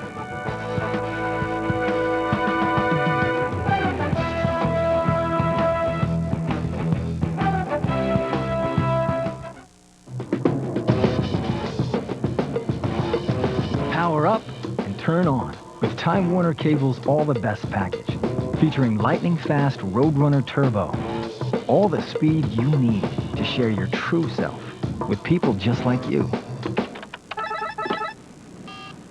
Hey, baby, you need to check out my page. Yeah, I'm a new man. Time Warner Cable, the power of you. At Terry Chrysler Jeep and Morris Ford Mercury, we offer you more than just selling you a car. We offer you full service. Come on, let's take a tour. $1 million parts inventory at both stores. 2 state-of-the-art service departments for your vehicle maintenance. Factory-trained technicians. From a bent frame to an oil change, we can do it all. Onto our body shop, free computerized estimates, ASE-certified technicians, and DuPont-certified paints. From fender benders to major repairs, we'll get your vehicle back to original condition. Stop by and check us out. We're here for you before and after the sale. I'm a banker. Yeah, I know I don't look like it, but banking's what I love. Why? Because at Capital Communications Federal Credit Union, I get to hang out with some great people. Not your parents. I help young adults like you grow up and gain independence. Checking accounts, Visa cards, student loans, there's a lot to offer. Hey, chances are you're not too young for responsible banking. So why not bank where you're treated like an individual?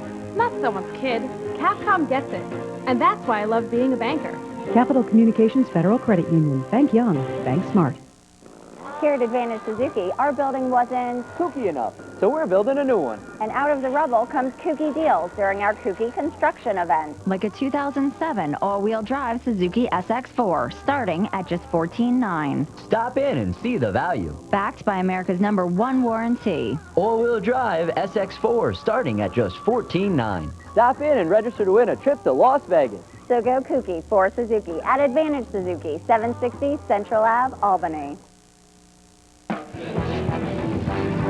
Getting set for second half action from East Field in Glens Falls, New York. Amsterdam 13, Glens Falls 6 on the Time Warner Sports High School Football Game of the Week, along with Rodney Smith on the sideline and James Allen of the Times Union. Robert Lee joining you. You get to see our faces, or you have to see our faces if you want to look at it that way. An entire Time Warner Sports crew makes these broadcasts possible. We will talk about them now. In engineering, Steve Alifano, our audio man, Chris Graff. Our A2 up here in the booth, Scott Nadler, Kevin Hewist, our A3, our A4, Curtis Rich, our grip, Ray Panetta, on camera, men and women, Brendan Slater, Penny Kula, Matt Twardy, Artie Smallwood, and Pete Dudley. Jack O'Brien, our red cap, despondent over yet another Notre Dame defeat, it appears. The rough man on stats, Ken Nielsen with transmission, Mike Pius, head and master control, our instant replay director, George Fellows, Tim Eck on video, Robin Kuiper on graphics, our director and technical director, Brett Kula, and our producer, the one and only Greg Bobbitt. Our entire Time Warner Sports crew doing a great job bringing you the sights and sounds of tonight's action. The rough man working early on his New York State Emmy Award with his stats for the first half, and here's a great illustration of what we're talking about. Time of possession. Glens Falls, 18 minutes, 16 seconds. Amsterdam, 4 minutes, 55 seconds. And the great chunk of that was taken on the first drive that they score with the touchdown from Nicosia. And other than that, the other good indicator of where things have been, Glens Falls drive start at the 15-yard line. Amsterdam got in the 38.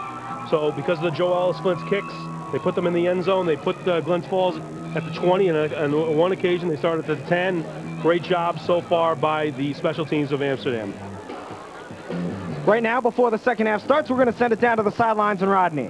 Thanks, Rob. I'm standing down here with Mr. Kulu, who is the AD here, the athletic director here at Glens Falls. A lot of stuff going on here at this school as well. Very strong tradition of football here. Talk about your football team and how they've moved up from Class B to A and really given A run for their money. Yeah, we've had a great tradition of football. Making that transition to A has been a really smooth transition when you talk about the caliber of teams you play in Class A. And through the years, we've made it to the sectional finals. We've competed with the Amsterdams and the Lansingburgs, and you know we've had a nice role the last few years. So we've been very pleased. How's the community responded to the success you had with the jump up and being very, very competitive? Yeah, the community has always supported our sports programs.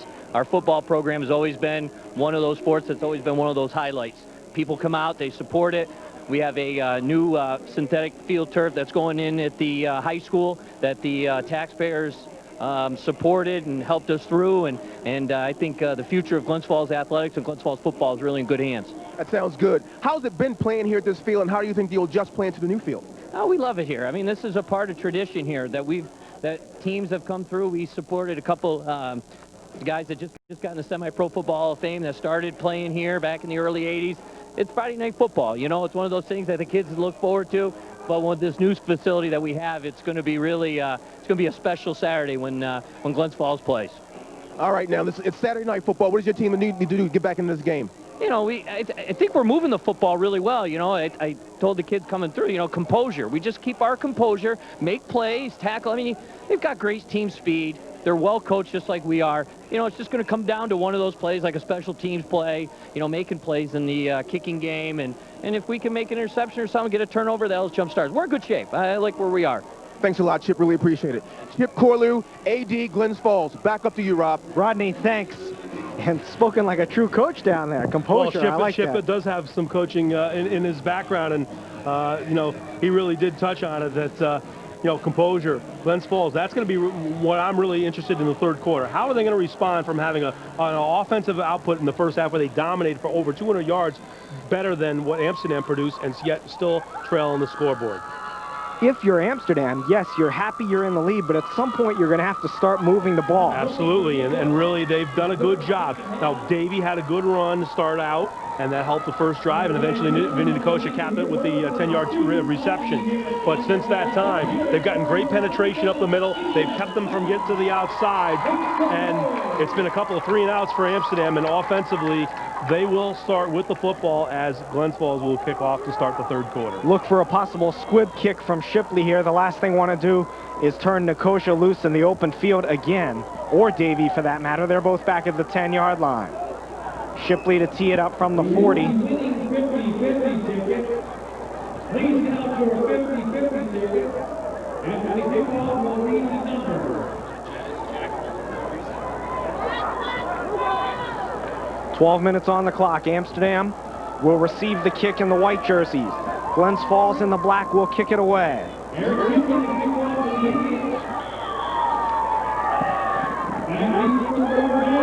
It is a squib kick that'll be taken by an upback and fumbled and fallen to the ground at the 28-yard line. Sean Wrestle, and that is exactly what Glens Falls wanted. Well, they didn't want it to get it to the two guys in the back, and that little indecision there and the bobble really helped, and no return is definitely something Glens Falls wanted to see. First and 10 now from the 28-yard line for the Rugged Rams, and quarterback Ethan Kreisel, who was 2 of 4 in that first half for 18 yards and 1 touchdown to Nicosia. They spread the formation now with 4 receivers, 3 out to the far side, and it'll be a lateral back to Davey. He fumbles it, it's loose on the ground, and they blew it dead. That's a lateral. That was definitely a lateral. That was definitely going backwards, and you see by the running of the going back to get the footballs. We'll get a look here. You can't see the across the diagonal, but it was definitely going back. And Pat Lilac's going crazy, and he's got a right to be upset. I mean, not only could Glens Falls have recovered it, it appeared Amsterdam recovered, but it would have been a loss of about 10 yards on the play. Well, that's a huge change, because now they get the ball at 2nd and 10, and it could have been 2nd and 20. Let's go down to Rodney. From my vantage point down here, it definitely was a lateral. I think Amsterdam got away with one right there. Back to you guys. Good job, Rodney, down there, as now Glens Falls jumps offside. It'll be a penalty against the Indians. Wow, talk about a change. 2 plays without even a regular play. And we've seen an offside, and what it should have been ruled a lateral was not. And you saw the reaction. Encroachment on the defense. 2nd down. All you have to know about the reaction of the play is what Brian Davey did. He realized immediately that was a lateral. I got to go back and get the football. So, you know, there's a break that, you know, you hope you don't see, but it's certainly something that Amsterdam took advantage of. So now it's 2nd down and 5, as if they gained 5 yards on that play, thanks to the penalty. Fake the handoff. Kreisel rolls out right. Throws. Caught by Masikis. He's got a first down close to midfield at the 49-yard line. Well, the changes in momentum, sometimes they're so subtle. And there you see there a design rollout for Ethan Kreisel, the senior quarterback. He hits Masikis, fake the handoff inside, sets his feet, gets down inside, close to actually right at midfield. 16-yard pickup on the pass to Masikis, 1st and 10.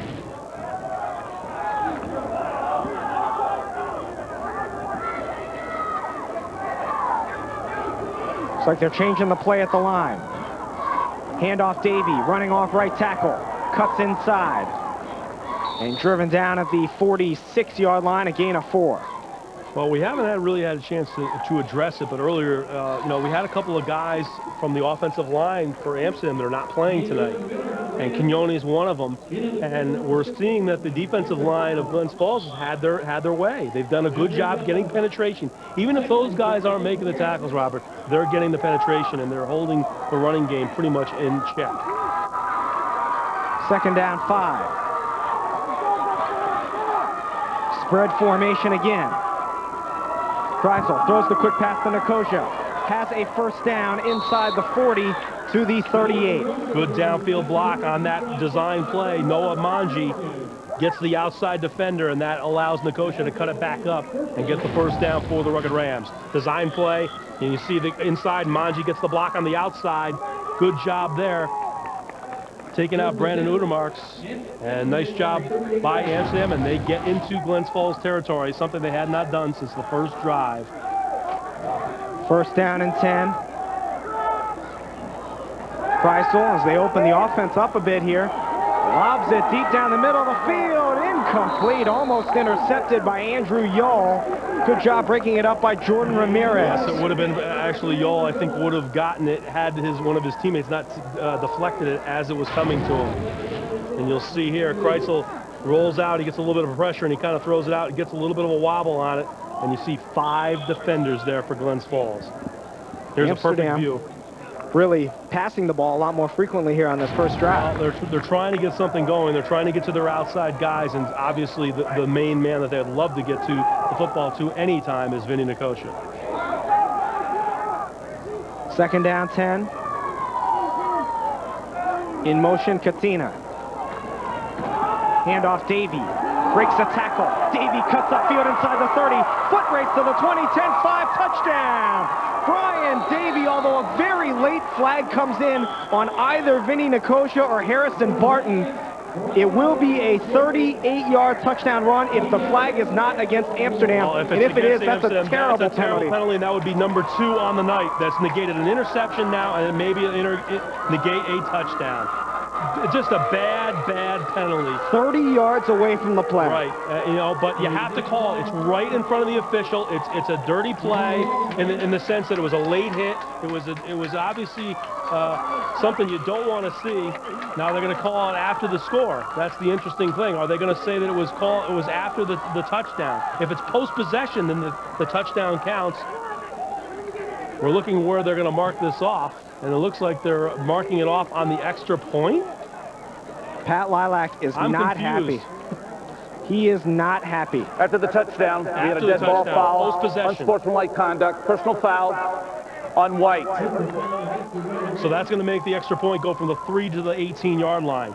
The touchdown, great job of breaking the tackle by Brian Davey, and there's no way right out of Pat Lilac's mouth, and you can see it on screen. The initial tackle attempt, Eric Shipley looked like he had Davey in the back of the behind the line of scrimmage. They get the touchdown. The post-possession foul makes the extra point awfully long. 35-yard extra point try by Flint. He crushes it. And it is good. With 9:42 left to go in the third quarter. Amsterdam 20, Glens Falls 6.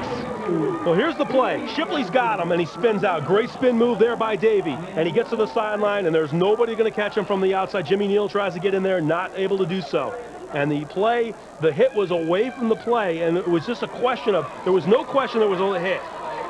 But what happened was, did it come after he got in the end zone? The Glens Falls coaching staff believe that it didn't, but it looks like there on that particular replay, it looks like it did come after he crossed the goal line. So in hindsight, it wound up being the correct call. It definitely was a late hit. It definitely had to be called. It was, and Joe Ellis Flint makes it a moot point because he makes a 35-yard extra point. So I guess we're getting part of our answer. We wanted to see what would happen, how would Glens Falls respond. Not the response they were looking for. Amsterdam answers, and they respond to a very sluggish offensive first half with their best drive of the night. 6 plays, 72 yards, capped by the 38-yard touchdown run by the senior running back, Brian Davey. So 20-6 now. Davey, 6 carries, 82 yards, and a score. As it has been a big play offense for Amsterdam. Well, it's been very much that, and it has part of it has been, of course, the special teams. But Nicosia, a touchdown reception on the first drive, an 85-yard touchdown on a kickoff in the second quarter, and now the 38-yard touchdown run by Brian Davey, and Glens Falls, despite a huge offensive yardage advantage, find themselves down by 2 touchdowns.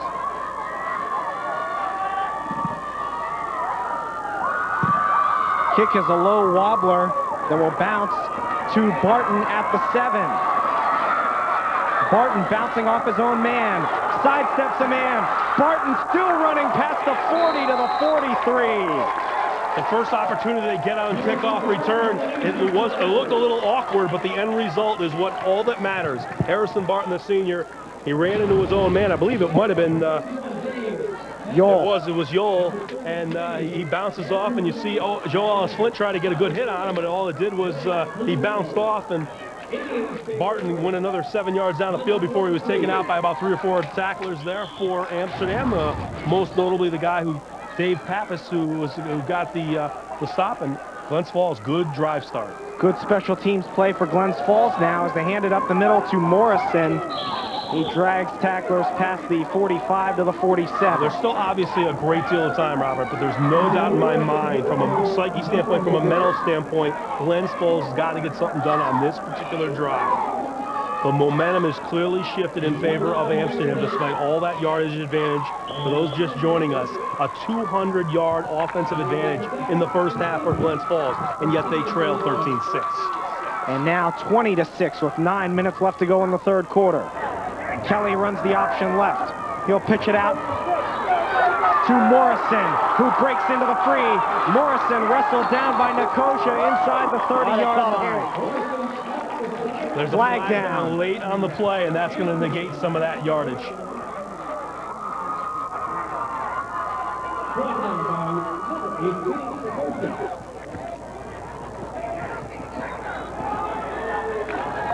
It was well downfield, so Morrison will still pick up yardage, but the result of the penalty will almost bring them back to where they started that snap. It's from the point of the foul, so even though they did get good pickup, they will have some yardage marked off, and Morrison still did get a good pickup, and actually they gained Walk in the back on the offense.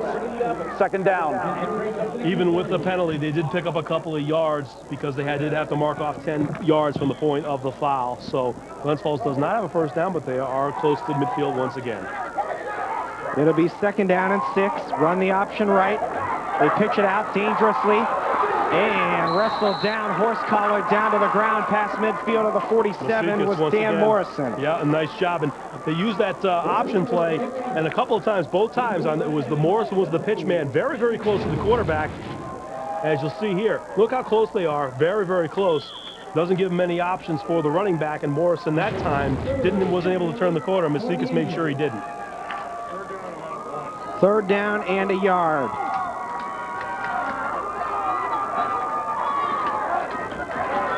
Handoff Morrison has the first down inside the 45.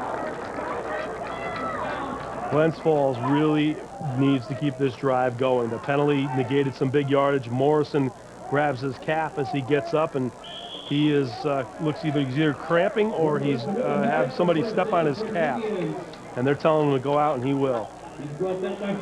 So Morrison out of the game, and checking in Eric Allen. 101 yards at the half for Dan Morrison on 13 carries. He had the lone offensive touchdown for Glens Falls.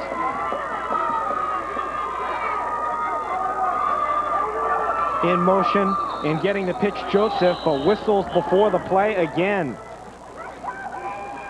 We saw a couple of penalties that really hurt Amsterdam. Now we're seeing them affect the Indians on their drive.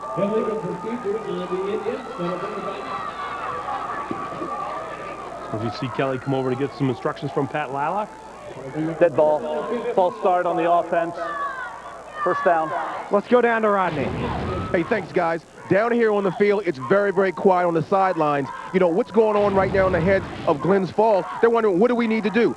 If they don't score on this drive right here, all the wind may be out of their sails. As the coach said, they need to toughen up and come back and get this game. Back up to you. First down, 15. Looked like almost 2 men in motion. Instead, it's a pitch to the right to Barton, and he takes it close to the original line of scrimmage. See a little frustration as Barton throws the ball out of bounds. He was already out of bounds. He just kind of threw it down into the dirt in disgust. I think he wanted a little bit more yardage out of that, but right now I think Rodney Smith is absolutely on top of it. This is a real morale drive. It's a test of your mettle. Your opponent just took the ball down the field and scored on you. You're down by 2 touchdowns at home. You've dominated many portions of this game. You've got to score on this drive. Kelly throws near side, caught, and driven out of bounds. Close to a first down is Jared Woodall. Woodall's been the guy for Kelly, and he's done a good job of locking in on him and finding him good pass, comeback route. Masikis gets him out of bounds, but not before picking up good positive yardage and getting a 3rd down and short for the Indians. Gotta feel like this is 4 down territory here for Glens Falls, 3rd and 1. As Morrison is back in the game at the fullback position.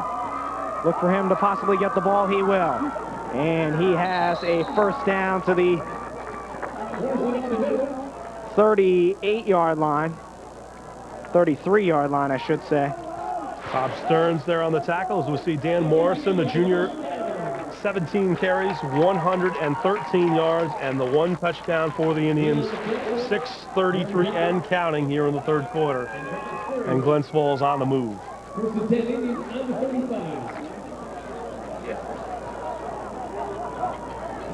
Same formation they've been going with for much of the night. Woodall, the receiver, will run the option left. Kelly trying to get away and can't. Manji catches him from behind. Well, Noah Manji's made some plays, and I'm interested to see on the spacing of that particular option. They're so close together, and they're almost perpendicular to each other, and there's really not much of an option there because you're so close to the running back is so close. In that situation, you want to have the running back, you want to have Morrison about 2 to 3 yards behind him. You want to be able to have a little bit of an angle to get away from the defender. Manji really didn't have to do too much. He could have picked either one of them, and they're really that close to each other. 2nd down, 11. Big drive here for Glens Falls. It's chewed up a lot of time. Play action. They throw it deep to the corner. Incomplete, intended for Harrison Barton. And you had to wonder, when were they going to try for the downfield hit with the play action? Well, they tried to do it there, and you know, it was really just an overthrown football by Kelly, and Barton felt like he, at the point when the ball was up in the air, felt like he got his jersey tugged, and when he got up, he pounded the turf. He was a little disgusted that A, the ball didn't nestle into his jersey, and B, that he felt like he was held and there was no call. Set up a 3rd and 11 if you feel like Glens Falls is going to take 2 downs to try to get it, which they probably will. They don't need to get all the 11 here. Kyle Kelly, 6 out of 8. Has completed 7 of his 8 passes, 6 to his team, 1 to the other. He'll throw again over the middle, caught by Woodall, and he is close to a first down. Good looking play there inside the 25. Sean Resel with the tackle for the Rugged Rams, and it was almost a little shovel pass, really quick to the tight end over the middle. In that particular formation, Woodall was the tight end. We're waiting for the spot of the football. They ran 15 yards away to spot the ball. Yeah, he was tackled in the middle of the field. I think they're just trying to move the football over where the yardsticks are, Robert. I don't know. I'm as equally as confused as you are, my friend.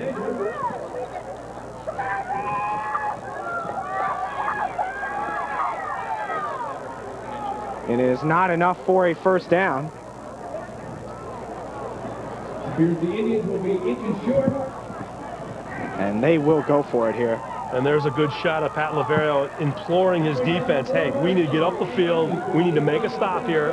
He knows how much of a momentum shift one way or the other this particular play is 5 minutes, 12 seconds to go in the 3rd quarter. And you got to think, if you're either team, that Dan Morrison is going to get the ball up the middle here. And he has not really been stopped for a loss very often in this game. Morrison lined up 3 yards behind Kelly. Joseph in motion. Handoff Morrison. First down, Glens Falls. Nice job. They actually went a little bit to the left side. They didn't want to go straight up the middle. They veered a little bit with the motion man, and a nice job there by Morrison. As you alluded to, Robert, they have not stopped him yet. And even though a good tackling job there by Regal, not before the first down pickup. Morrison has been dominant in the interior of this offensive formation for the Glens Falls Indians. 1st and 10 now from the 20. Handoff Morrison again, breaking tackles. Morrison has a first down inside the 10. Gotta love the way he's running. And, you know, I talked about it in the first half of what Pat Lala told me before the season. This young man is special. He is going to be an impact player in Section 2, not only this year, but next year, and not only on offense. We're giving him a lot of props, and he deservedly so for his offensive work, but he's a very good defender at linebacker as well. From the 8-yard line, it'll be first and goal. Why get away from what's working for you? See if they go to Morrison again. They do. This time he is stopped at about the 5 after a gain of 3 on first and goal. I'm talking about Morrison as he's a defensive end linebacker. He's sort of at that rush end on the outside, but nice job there once again up the middle. Amsterdam's really selling out on that, and that you think would at some point open up the outside once again with the option. Will we see a variation here of the Morrison factor? Second down goal from the 5. Glens Falls needs to put this in the end zone. Handoff Morrison, fighting for the goal line. Just about got there, but just wasn't able to break the plane as he's tackled from behind by Bob Stearns, but not before getting down to the 1. So now Glens Falls will have 2 plays from the 1-yard line. Well, it depends on where they mark the knees. They might push him back a little bit. It is at the 1.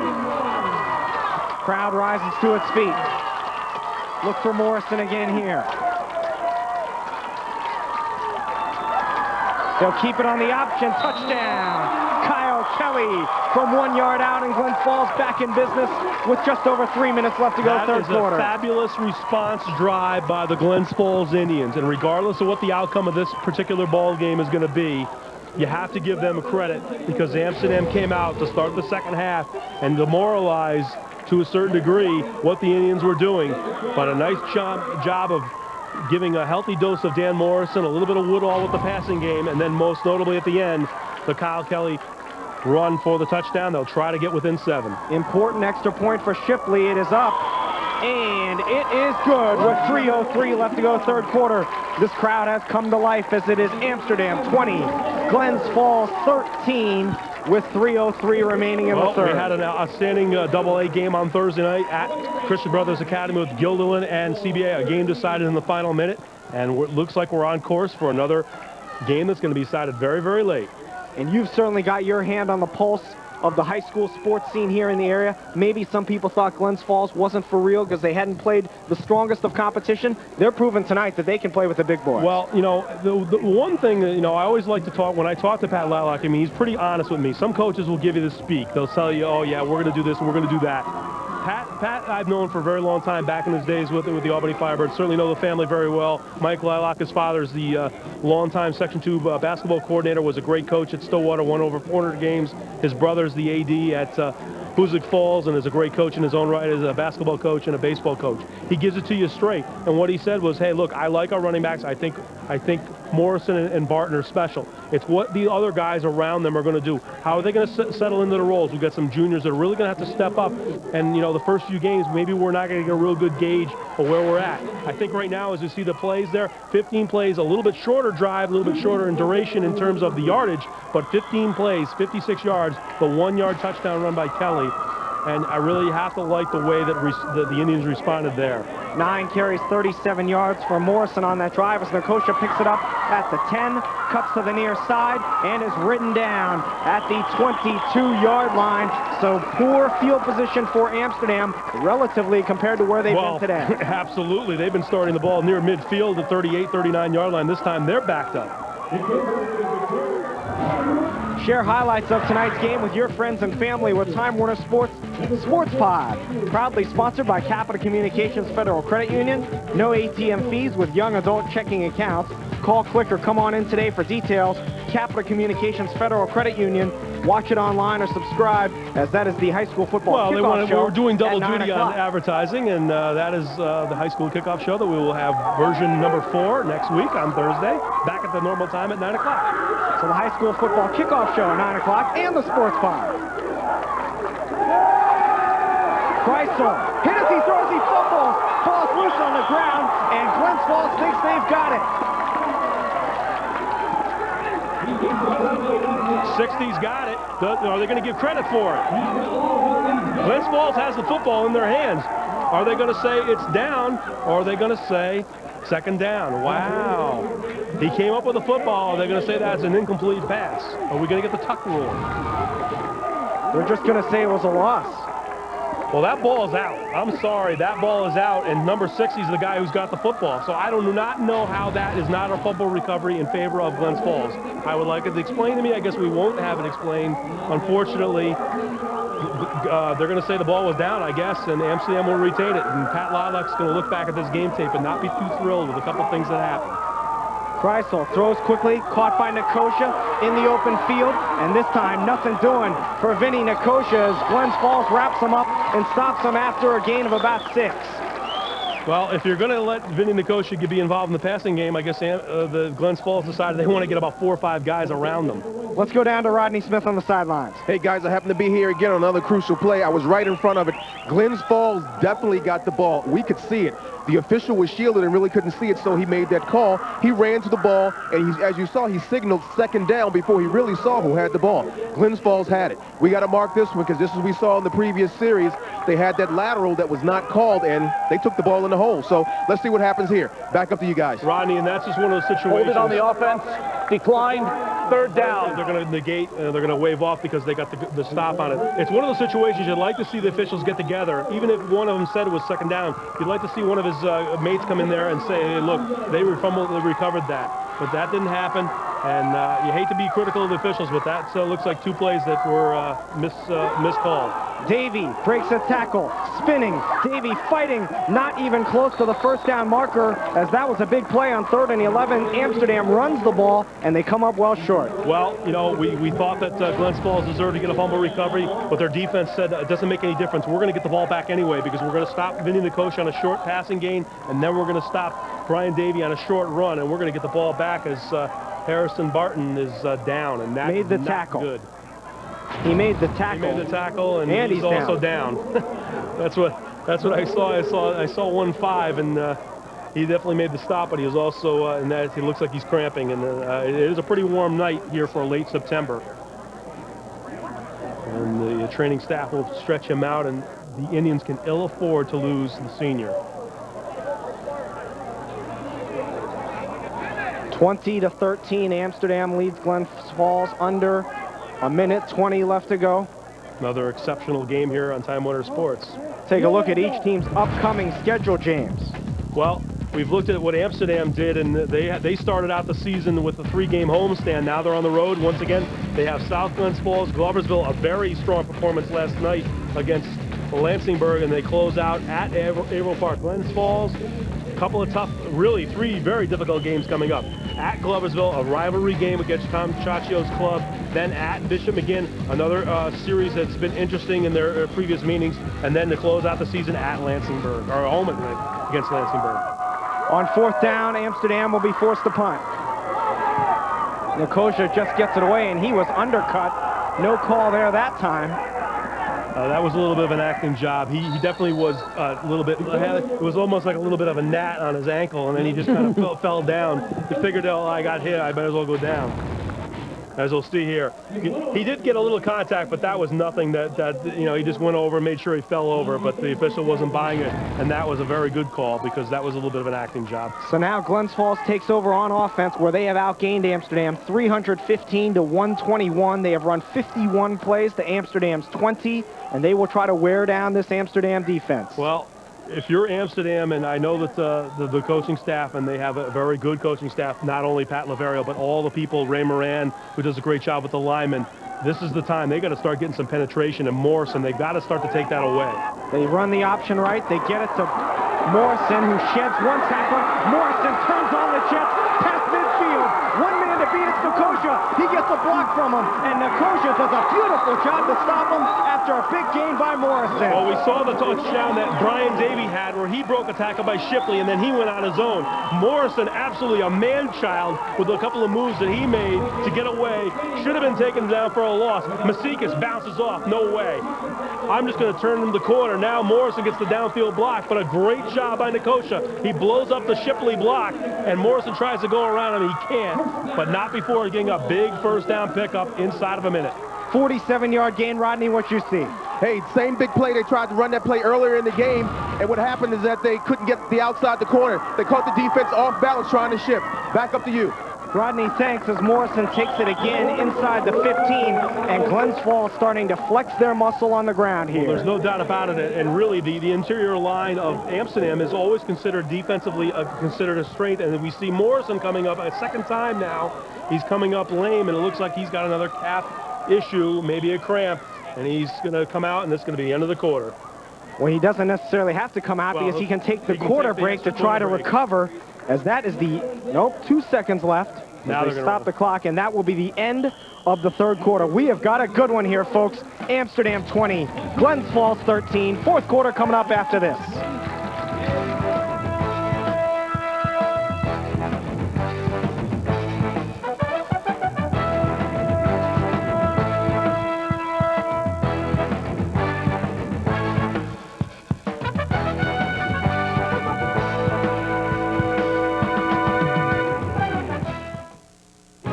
The 2007 Honda Clearance. I'm Mr. Opportunity. I'm back. And I'm knocking. It's the model year-end clearance. Going on now at Keeler Honda, where you won't pay a penny more. Get the year's biggest savings on every new 2007 Honda in stock. And for a limited time only, enjoy special 2.9% APR financing. Every new 07 Honda clearance priced. It's the right decision. Another reason that we were comfortable with Hippos is I wanted to make sure we have a brand new home here, that all the integration work was done in a meticulous way. The guys were very, very respectful, always asked if they should take their shoes off coming into the house. All the work that was done and was done in incredible detail, and it fits into the full surroundings of the home now, so we're very pleased. We will recommend Hippos to our friends, definitely, and we have, and they have used Hippos already, and they're very satisfied with our work. If you're remodeling any portion of your house, you can't afford to miss this information. It's the information retailers don't want you to see. Our whole entire house of cabinetry was going to come to a little over $60,000. Direct Buy came back with $38,000, so the savings is almost too good to be true. One of the estimates that we had gotten was $10,000 to redo this small bathroom. It ended up costing us, with everything, including labor, under $3,000. Just on our kitchen alone, we saved almost $10,000. It adds up to about a $30,000 to $40,000 savings overall. Call the number on your screen now to receive your free insider's guide to buying direct. Plus, you'll also receive a free visitor's pass for an exclusive tour of your local Direct Buy showroom. Call the number on your screen right now to get started buying the Direct Buy way. Stop paying retail and become part of Direct Buy, the private, members-only showroom and design center. Don't wait another minute. Pick up the phone and call now. Amsterdam cheerleaders and this entire crowd have seen a good one. We are headed to the fourth quarter with the score. Amsterdam 20, Glens Falls 13 on the Time Warner Sports High School Football Game of the Week. Robert Lee, James Allen, Rodney Smith with you as Glens Falls looking for a tying touchdown.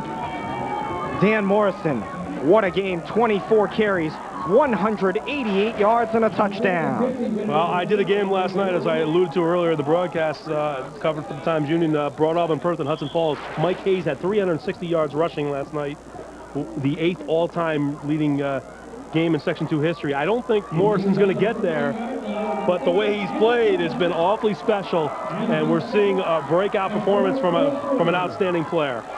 On second down, Kelly runs the option, pitches it to Barton, turns the corner, runs into a man, and is driven out of bounds as we go down to Rodney Smith.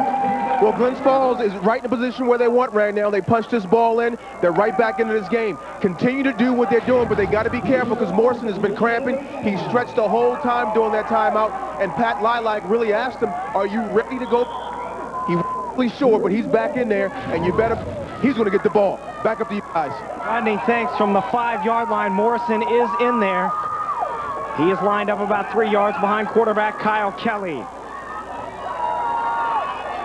In motion, Joseph. They almost botched the handoff, and now they're dragged down for a loss. It is just first down, though. Aaron Dodge says, you're not going to run the option this time. I'm going to get you before you even get started, Kyle Kelly. Nice job there by the senior defensive tackle, and he blew that play up. So that now forces Glens Falls' hand a little bit. And that's a manhandling, one-handed with a block, engaged in a block. That's a strong young man, Aaron Dodge, 240-pound defensive tackle. And Pat Lilac angrily calls a timeout as they couldn't get the signal in. Didn't have the right personnel package in, didn't have the play in. And unfortunately, as you see some miscommunication there, and Pat Lilac will try to calm down the crew. 11:21 to go here. They're trying to get the tying touchdown here, timeout, first one of the second half. Save hundreds of dollars a year with Time Warner Cable's All the Best package, including digital cable, Roadrunner, and home phone. One price, one convenient bill from one local company. Call today, 866-321-CABLE. So Glens Falls takes their first time out of the second half. There's our Jams fans of the week. Still enjoying themselves. Yeah, we were trying to do the same move that they did at halftime, and both of us pulled a muscle in our backs. So unfortunately, we weren't able to imitate what they did. I don't know where the G went there. It just looked like Og. Well, it's been go GF. GF Nation has certainly had a lot to cheer about here offensively tonight, because as we see on the right, Pat Lilac going with his troops, Pat Laverio talking with his defense. It's been an offensive show for the Glens Falls Indians, and any doubts about them and their legitimacy, as their first three games were against opponents that combined coming into week 4 were 0-3. They've showed that they are definitely capable and a force to be reckoned with in Class A throughout the rest of the season. Some defensive numbers for Amsterdam. Well, and it really kind of, accentuates where things have gone. Nicosia, 7 solo tackles, 9.5. Noah Manji, 9 total, 6 solo. You're having your defensive backs making tackles. Kelly throws over the middle, almost intercepted, almost picked off by Jordan Ramirez. A dangerous pass into double coverage. They were right there, and Ramirez and Nicosia were all over Woodle. They've expected that inside route. As you'll see there, that little jump pass, and boy, that was almost picked off. Ramirez is going across the grain. As you'll see there, right there, and Nicosia was waiting for him even if he did get the reception. So now a third down situation. Should be 4 down territory for Pat Lilac and the Indians. 2 plays to get it into the end zone.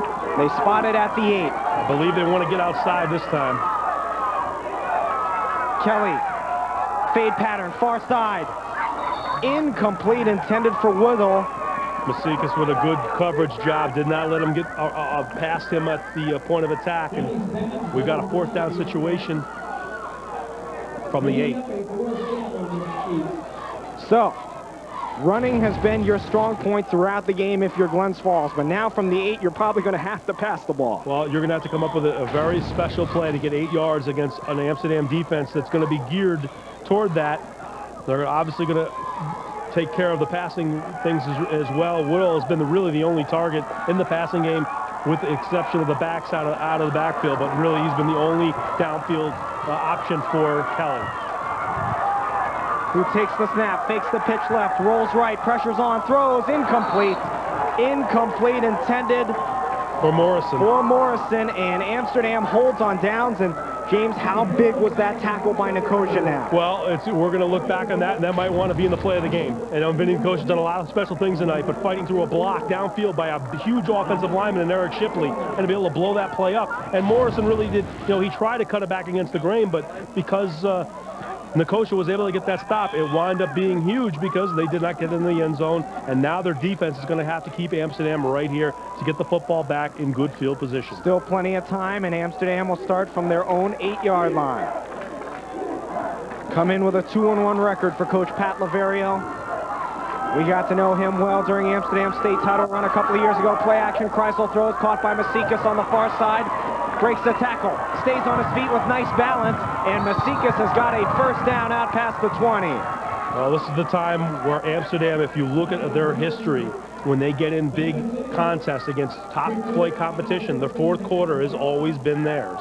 You look at down through the years, 5 straight Class A titles. They won a lot of very close football games. You look back at the 90s with their rivalry with Troy. When Troy won 2 state titles, Amsterdam beat them in the regular season both times.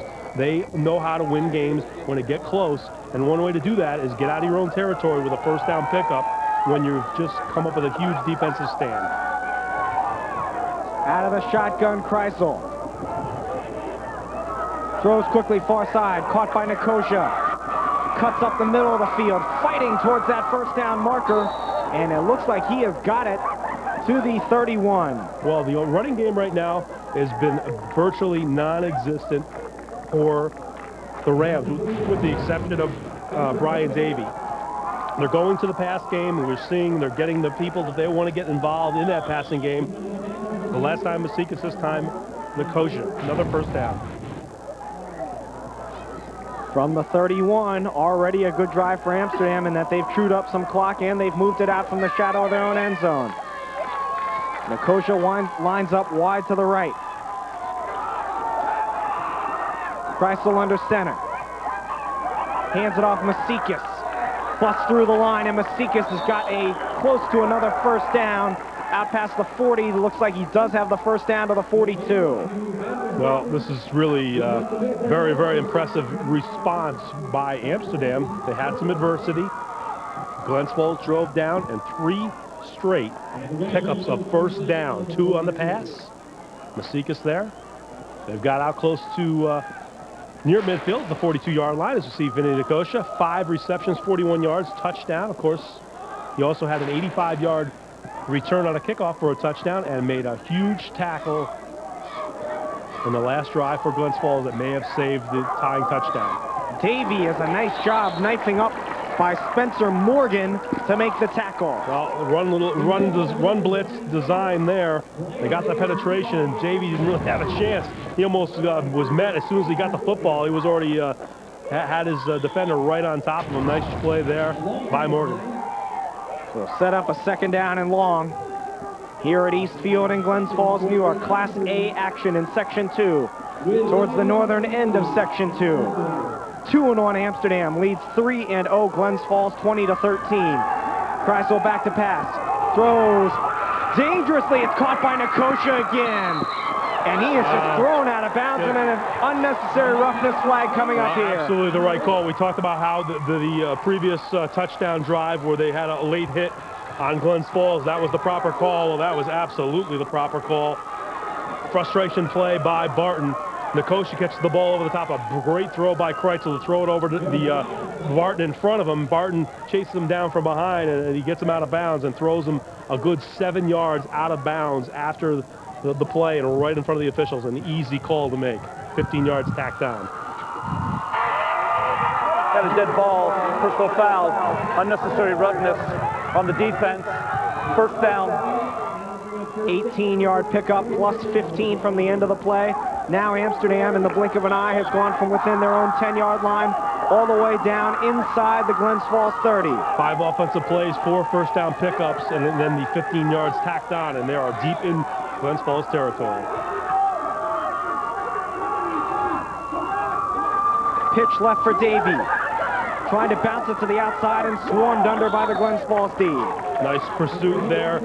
Davey tried to do his thing, and unfortunately for him, Eric Shipley said, I will get to you on the backside, and the big defensive tackle runs him down. Too much shifting, not enough upfield movement, but good penetration initially. There, as we see the pass play, and over the top to Nicosia, and that's a great call, and you see it. Look at where the white line is. That's where the bench players cannot go across, and that's 5 yards out of bounds, and you see how far the Nicosia was thrown out. Take the handoff. Rolling out right, Kreisel throws. Incomplete, broken up nicely. Whittle.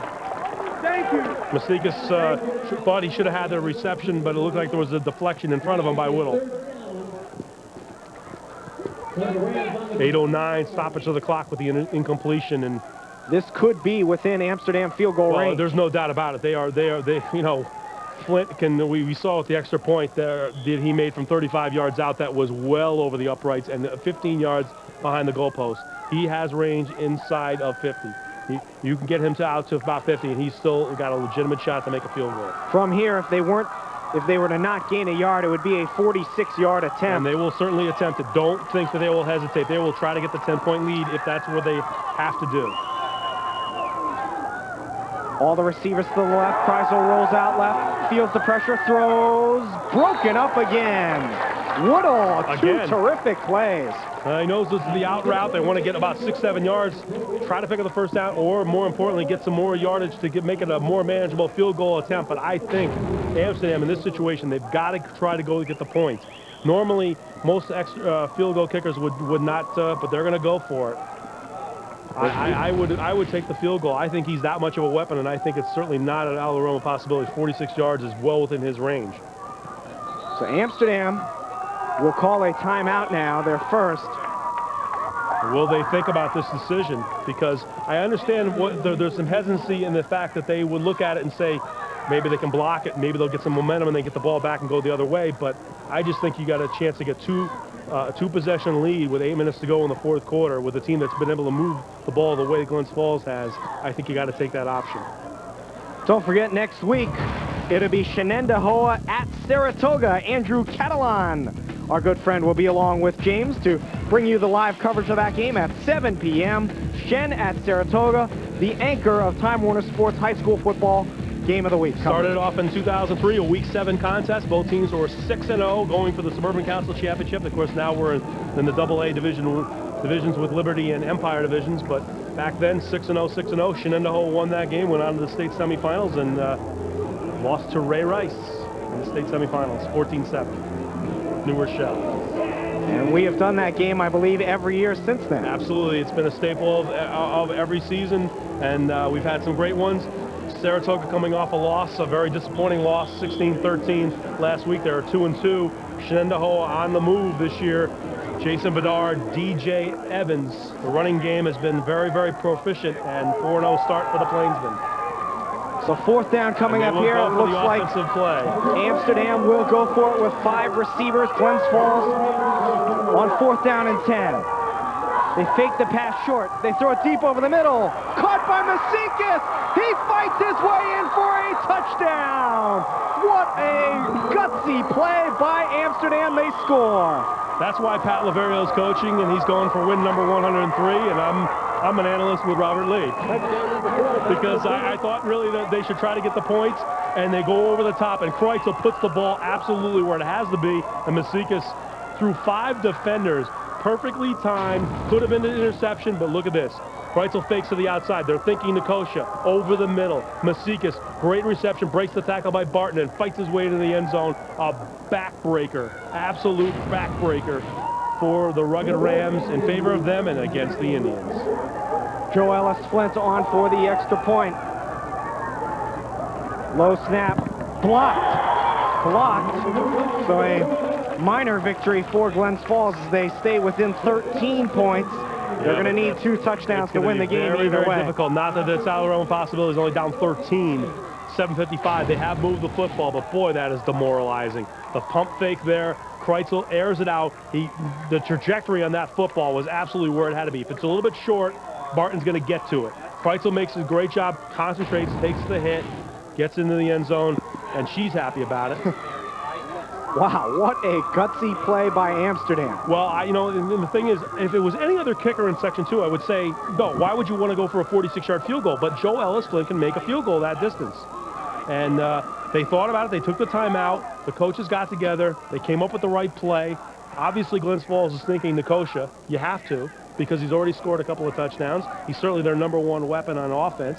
And Masikis, as we see, 9 plays, 92-yard drive after the 4th down stoppage inside the 10 by the defense, and a 29-yard touchdown, Kreitzel to Masikis. So now Glens Falls by no means out of it, but needs to move the ball down the field quickly, and one of the ways they can do that is with a kickoff return if they get a chance at it. Flint will tee it up from the 40. What a back-breaking drive, to use your word, and so true, a back-breaking drive and play by Amsterdam. Well, it's coupled with what the defense did. They finally come up with a defensive stand. Obviously, Glens Falls drove down the field. They got a 4th down stoppage, and then their offense did the rest of the damage. And this one goes into the end zone, and Glens Falls will have to go 80 yards for the score. Well, they're going to have the yardage totals that are the gap has been narrowed because of the last couple of drives by Amsterdam, but still, Glens Falls has the offensive advantage in output.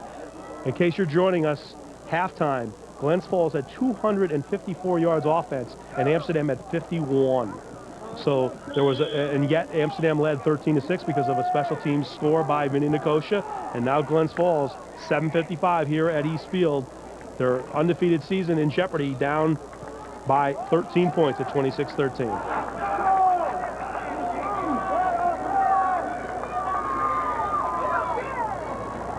Back to pass, Kelly, feeling the pressure, throws over the middle, incomplete. Davey defending Woodall on the coverage. Well, the entire coaching staff, many of the fans here at East Field, and certainly Woodall felt that there was interference, that Davey made a break on the football and actually went through Woodall as he was trying to get to the football. Let's see if we can get a good look on the replay. I can't really tell from that angle, but they were definitely locked up there trying to go for the football and was well short.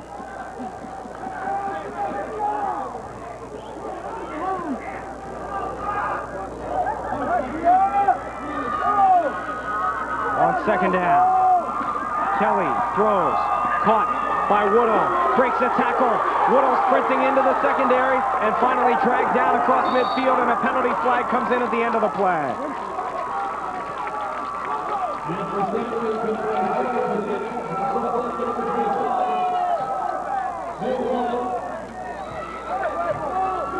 And it looks like it's going to be tacked down to the end. Pat Lavero not looking too thrilled with the explanation he received. Face mask on the defense. First down. It's going to be a 5-yard, not a 15-yard. And boy, if you're Glens Falls, you had those 2 drives inside the 10 that you got 0 points. You got 0 points, and one was an interception that Brian Davey brought back out with a face mask penalty added on. And this one, they're going to throw an option pass. Halfback pass. They throw to a wide open Morrison. Morrison cuts to the inside of the 25, inside the 20, and tackled at the 18-yard line.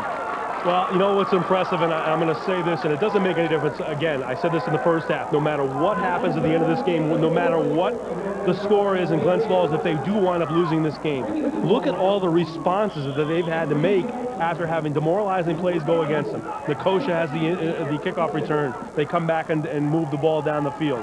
They have they give up the ball on downs, and Amsterdam goes 92 yards. Now they're moving once again and trying to stay in this football game. From the 18, Kelly throws to the far corner. Intercepted by Nicosia again. What a game! Oh, man. Yeah, that was very, very impressive. And Kelly's thinking, I got him. I've got my man. I've got him beat. And initially, the first defender was beaten. But Nicosia playing safety. Watch as he comes in the screen right here. Kelly kind of throws it, and it's a little bit too high. The trajectory's too high. It allows Nicosia to step in front of Woodall and take that football away. Another demoralizing play, and that might be the death knell for Glens Falls tonight.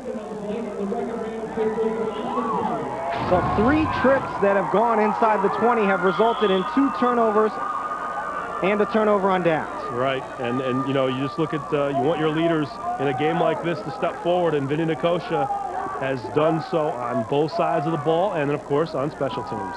So now Amsterdam will look to chew some clock with 7 minutes left to go.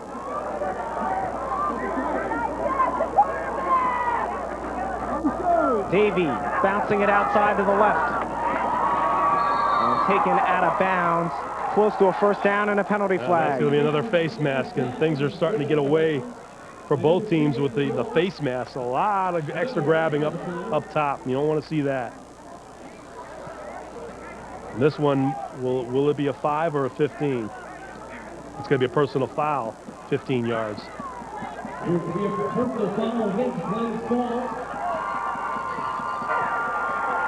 Dead ball, personal foul, unnecessary roughness on the defense, first down. I thought maybe it was face mask. I guess they're going to say it was hit out of bounds. Let's see if we get a good look here. Davey goes to the sideline.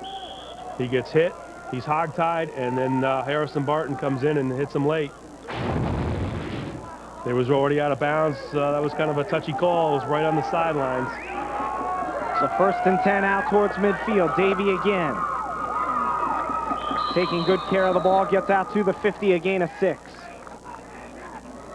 Boy, Amsterdam, no matter what the final score is going to be, will look back at this first half, and they're going to want to burn much of that tape. They'll keep showing the special teams tape. I don't think there's much else other than the first drive they would want to look at. They would basically take about 21 minutes out of that particular tape and say, there's really not much here we really want to look at, other than we didn't stop the run very well, but a great response here in the second half by the Rugged Rams.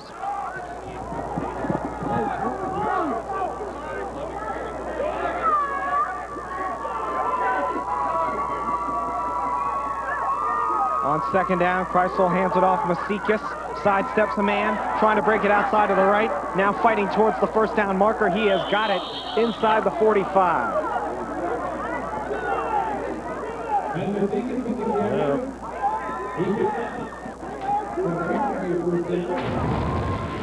Let's get a good look here. Inside handoff. A nice job of using his speed and his elusiveness there, but before Glens Falls gets about 6 guys around Masikis, he picks up good enough for first down yardage and 1st and 10 inside of 6 minutes.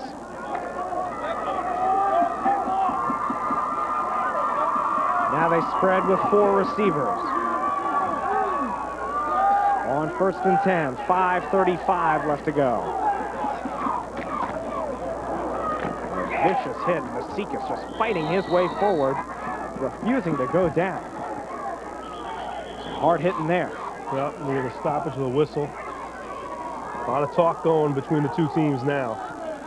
A lot of frustration definitely coming in for Glens Falls, and there's a lot to be frustrated about because it looked like there was a lot of things to like about the way they've been playing, but ultimately things are not going their way as Glens Falls is trying to negate another touchdown here by Amsterdam. It certainly ends their hopes tonight.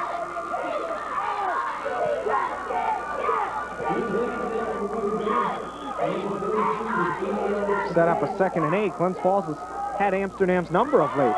Well, they've beaten them the 2 previous times they had met, including the 2005 championship season for Amsterdam when they won the Class A state title at 11-2 record. They did lose consecutive weeks to Glens Falls and Gloversville the previous week in 2 years ago. And then they got them last year as well. As Eric Allen jumped off sides there. Or did his histrionics at the line cause Amsterdam to jump? Well, he was jumping around trying to get something to happen there, and apparently he got the job done. We have a dead ball. We have a false start on the offense. And then last year, Glens Falls, they beat Amsterdam in week 6 prior to our game against Lansingburg in week 7, where Amsterdam lost consecutive games going into the playoffs last year. They got to the semifinals. They did wind up losing to Lansingburg again. And out of the shotgun, throw far side for Davey. Eludes 1 tackler and falls forward to the 50-yard line. All this is doing one thing. It's chewing up time. A lot of plays that are in the middle of the field, and they're just running off loads and loads of time. And Glens Falls, that's not a friend for them. And they need to get the football back now. Let's go down to Rodney. Hey, guys, just to sort of piggyback what you were talking about, you know, Coach Lilac doesn't want this game to get ugly, doesn't want to see somebody get hurt. That's why he took Yoel, number 2, out of the game, and he had him stand right next to him, and he just simply said, we can't have that out there, son. Let's be a professional. Back up to you. Good job, Rodney, getting that down there on the sideline. His emotions certainly running high as the season reaches its midway point and towards the end of the year now. Fake the handoff, Kreisel, flushed back very far, throws over the middle, wide open man, Masikis, has room inside the 30, Masikis to the 20, he will take it to the house for a touchdown! 50-yard touchdown pass to Masikis, his 2nd, 4th quarter touchdown reception. Well, we're going to look back at this game, and there's going to be 2 things that we're going to look at in this second half that really completely changed the momentum of the game. One was the Vinny Nikosha tackle that saved the touchdown. They got the 4th down stoppage.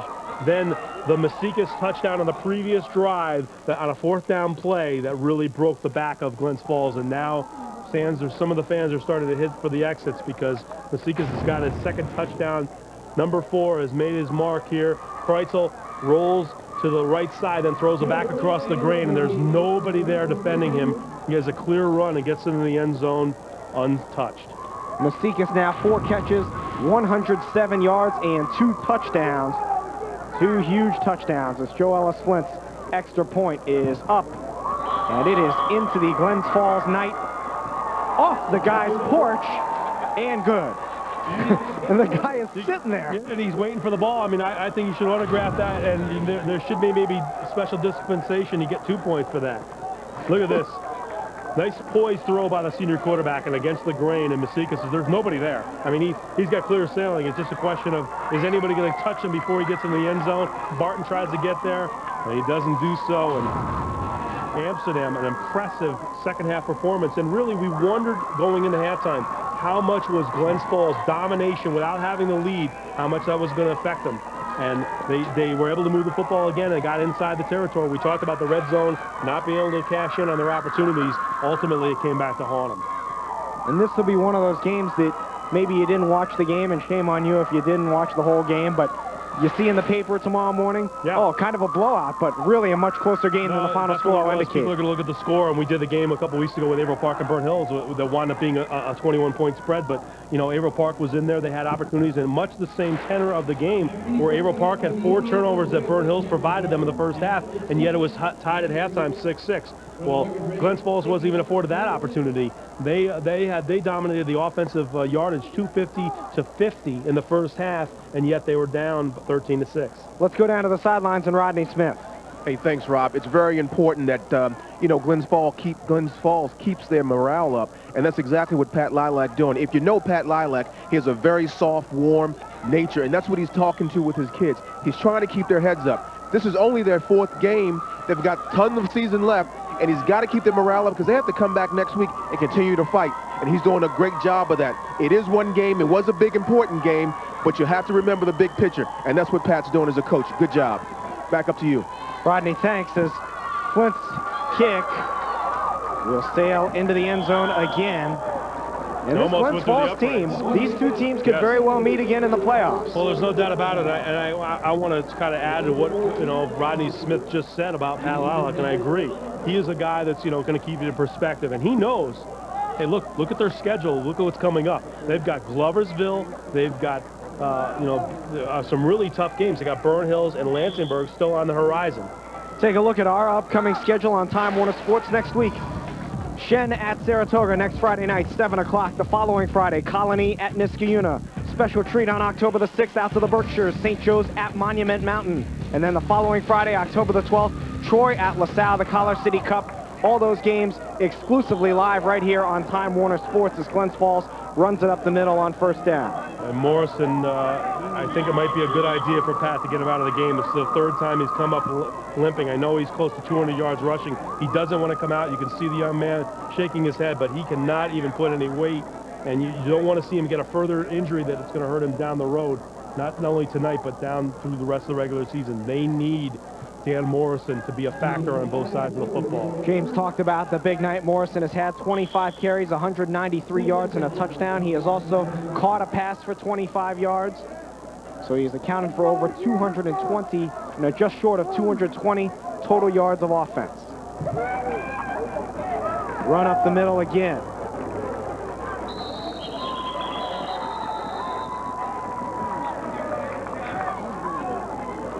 By Eric Allen is really the big play. Maybe a football game is decided by 5, 6, 7 plays. Almost all those plays went in Amsterdam's favor tonight. Well, and that's what ultimately we're going to look at and say that that was really a good thing for Amsterdam. They were able to take advantage of it, but I like their composure. They played not a very good first half, with the exception of their special teams, and they came back out in the second half. They scored immediately. They came up with a goal line stand, and then 2 big fourth quarter touchdowns by Masikas has really done the job. And Kreitzel, nice job, good poise in a couple of those throws, especially the 4th down throw, putting the ball, airing it out over the top, getting his receiver the football in perfect position to make the touchdown.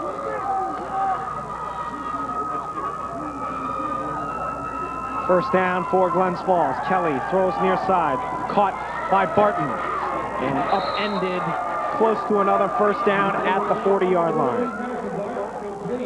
And he is hurt. Yeah, and he's come up dinged up, and it's maybe the time for him to call it tonight as well.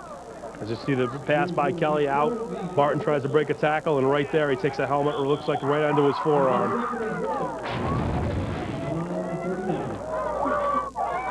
Coming up on 2:20 left to go. Amsterdam will win, improve to 3-1.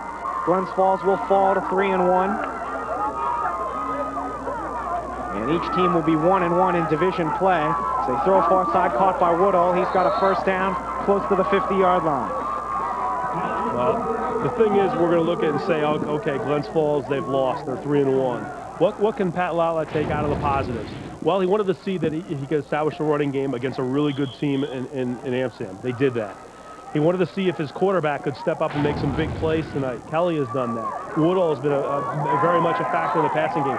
Even though they could wind up losing this game by 20 points, there's a multitude of positives that Glens Falls can take. It's just going to be interesting to see next week going into the game with Gloversville, how much of that will they take in and be a positive and not look back at the result and say, okay, we lost by 20. You know, how we're going to respond, and that's a huge game for their season. Glens Falls has rolled up almost 300 yards rushing tonight and over 460 yards total offense. Yet they're down by 20. Throw near side, caught by Yole. And they continue to add to that yardage total. Another first down to the 35.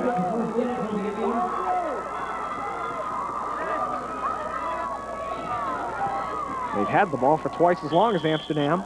Amsterdam's just made better use of the time they had. It's almost like arena football where you have a quick strike team, a la the old Albany Firebirds. Got a wide open man on the far side, and Woodall will take it in for a touchdown. From 35 yards out, Jared Woodall on the receiving end of a Kyle Kelly pass. It's 33-19. Well, you like to see the young man, both of them, get what they deserve in terms of they've had such a positive effect tonight on the outcome. In terms of their yardage and what they've been able to do, and Woodall's certainly been the big main passing factor, and a nice job there, and really good, you know, to see Glens Falls not give up, not concede, and they move the ball down, and even though it's probably going to be window dressing with 1:33 to go, it's going to get a little closer to in the score as Shipley goes for the extra point. No fake. They'll run the fake. As Barton trying to get to the corner, and Barton will get to the corner for the deuce. And Pat Lilac says, we're not conceding anything. We're going to go for the two-point conversion. We're going to work on some things here. We're down by 12. And now we're going to go for the onside kick and see if we can make this thing a little bit more interesting. We want you broadcasters to think this game is over with. We're going to try to inject ourselves right back into it. Going to take a miracle with 93 seconds to go, but we've seen stranger things. I know I have. I remember a few years back, I will never forget, Lansingburg had a great run. They won the Class B title. They go up to Peru. They're up 36-13 with 4 minutes to go, and they lost in overtime. Peru scored. They got some questionable calls.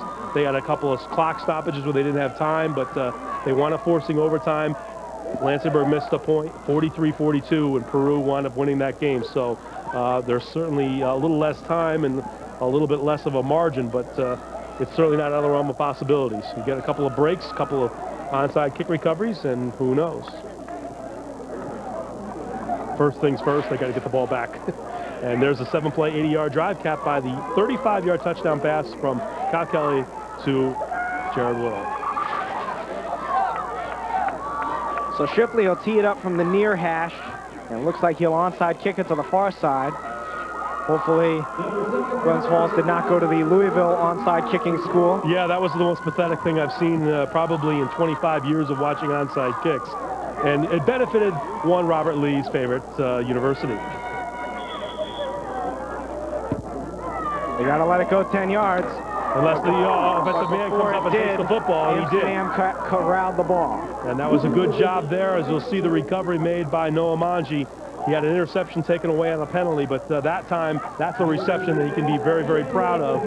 Coming up, being aggressive, not letting the ball play him, taking it.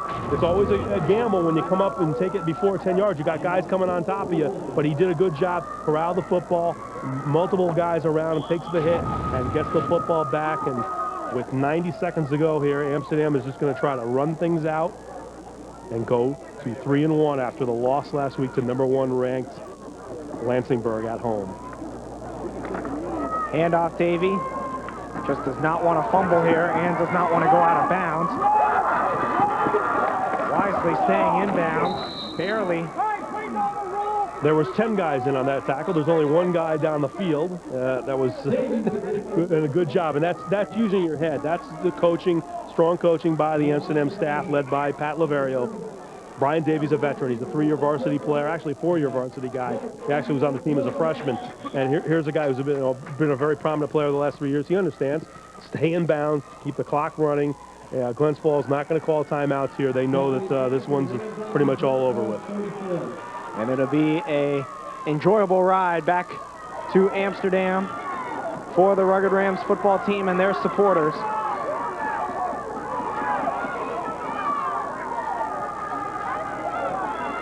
This should be the last snap. And unless you get a delay game, and then we'll add a little bit more intrigue. 12 carries, 103. Amsterdam called the delay of game. Good ball. Delay a game on the offense.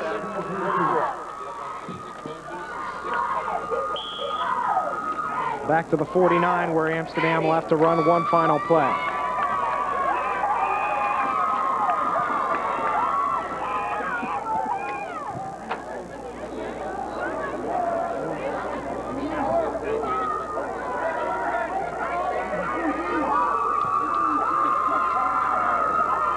Pitch for McNamara. And McNamara's got some good yardage. And he is going to stay in bounds as well. Although he will stop the clock temporarily. Good to see Dan McNamara get a carry there. And he makes the most of it. And that should be the final play of the game. First down pickup, and they will stop the clock, of course, to move the chains. But then after that, they will restart it, and that will be the last offensive play of tonight's game. And an emphatic response, really, after Amsterdam, even though they had the lead in the first half, did not have a yardage advantage. They were down 200 yards in the first half. They started the second half with a scoring drive and really went on and made a couple of big plays in the second half to win this football game. That'll do it. Amsterdam 33, Glens Falls 21. Amsterdam and Glens Falls now both 3-1 on the season and both 1-1 in division play. Well, fans go away unhappy, and I gotta believe that we're gonna see number 8 again at some point here very, very shortly, because Vinny Nicosia had a huge night for the Amsterdam Rugged Rams. And our high school football kickoff show play of the game, Vinny Nicosia. Well, the kickoff return here, response to a Glens Falls scoring drive by Dan Morrison, 85-yard touchdown return in the second quarter by Vinny Nicosia, and that was where they ended the half with the scoring, 13-6 in favor of the Rugged Rams. And Vinny Nicosia, the senior, had an interception in the second half, also had a couple of huge receptions, really did the job in all phases of the game, and he is the player of the game and the play of the game tonight. We will take a break. Amsterdam beats Glens Falls 33-21. Back with more after this on Time Warner Sports.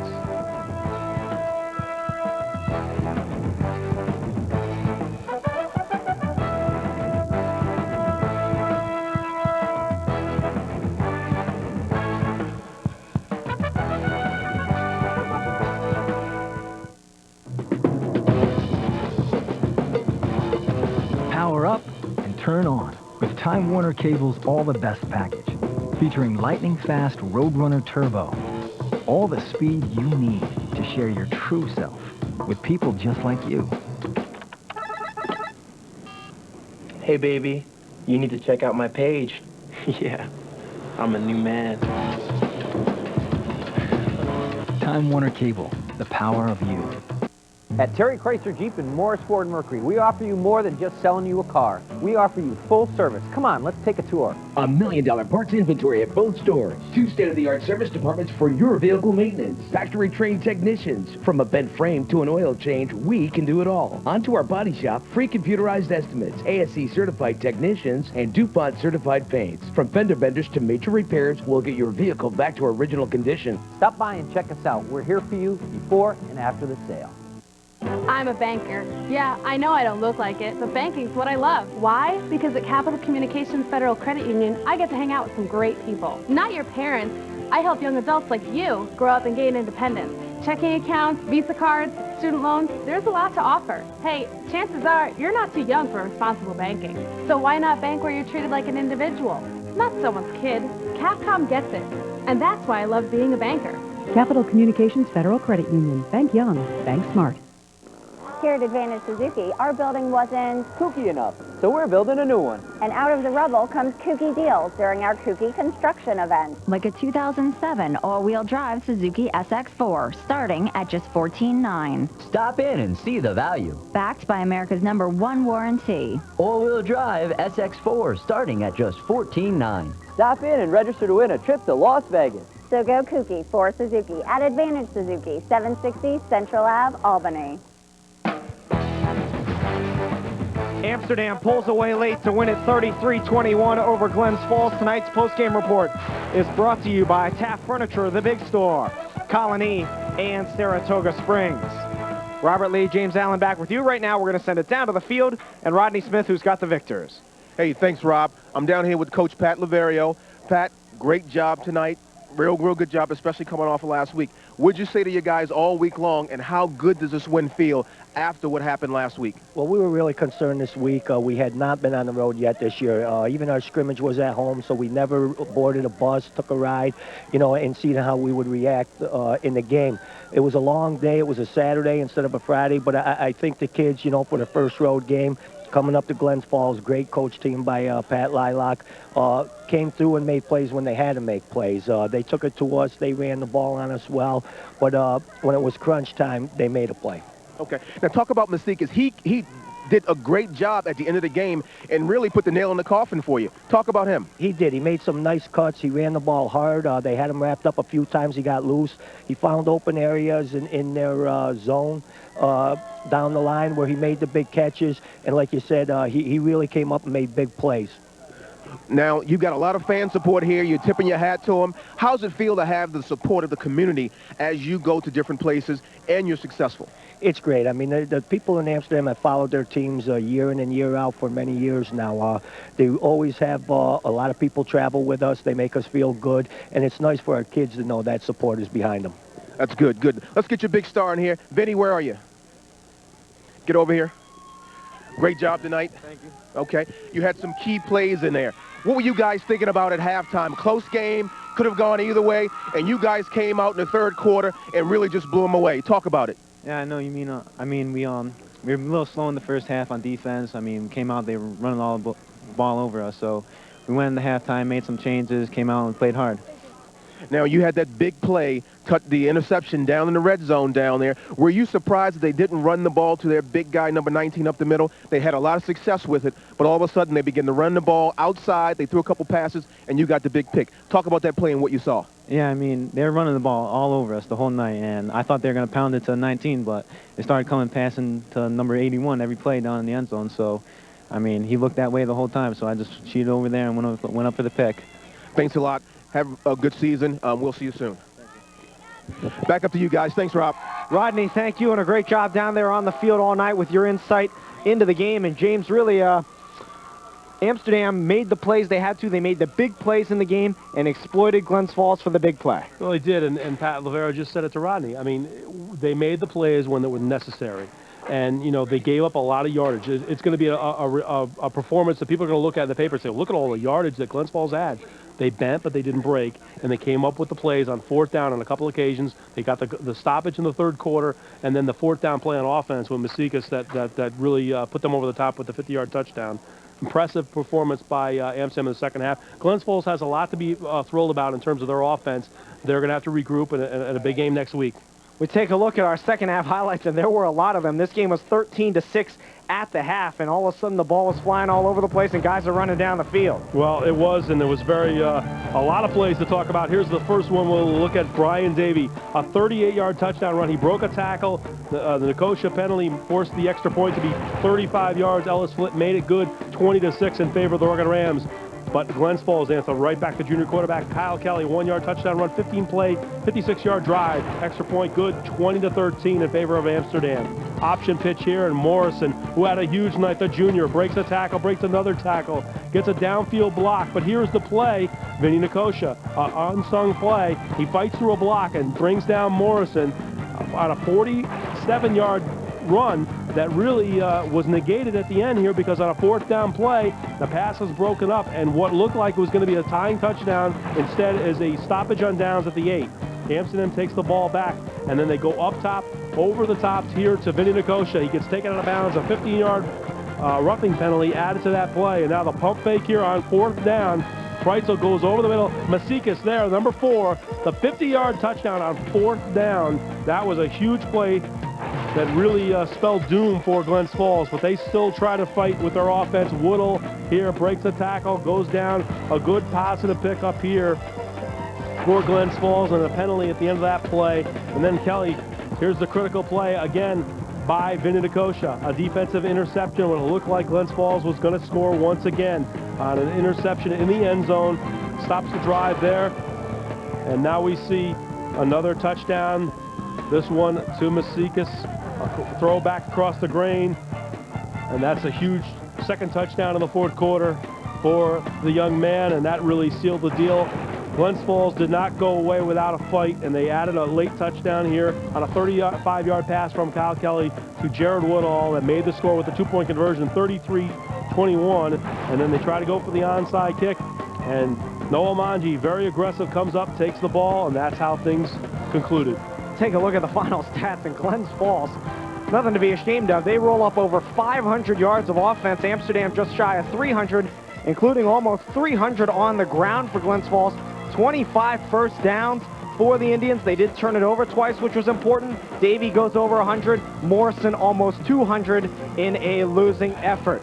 That will do it from here in Glens Falls and Eastfield. Our first trip. Our thanks to all the folks here in Glens Falls who made our stay so hospitable. We look forward to returning again soon. For Rodney Smith on the sideline, James Allen, Robert Lee saying so long. We'll see you next Friday night. The Time Warner Sports High School Football Game of the Week comes to you. Shen at Saratoga next Friday night. We'll see you then.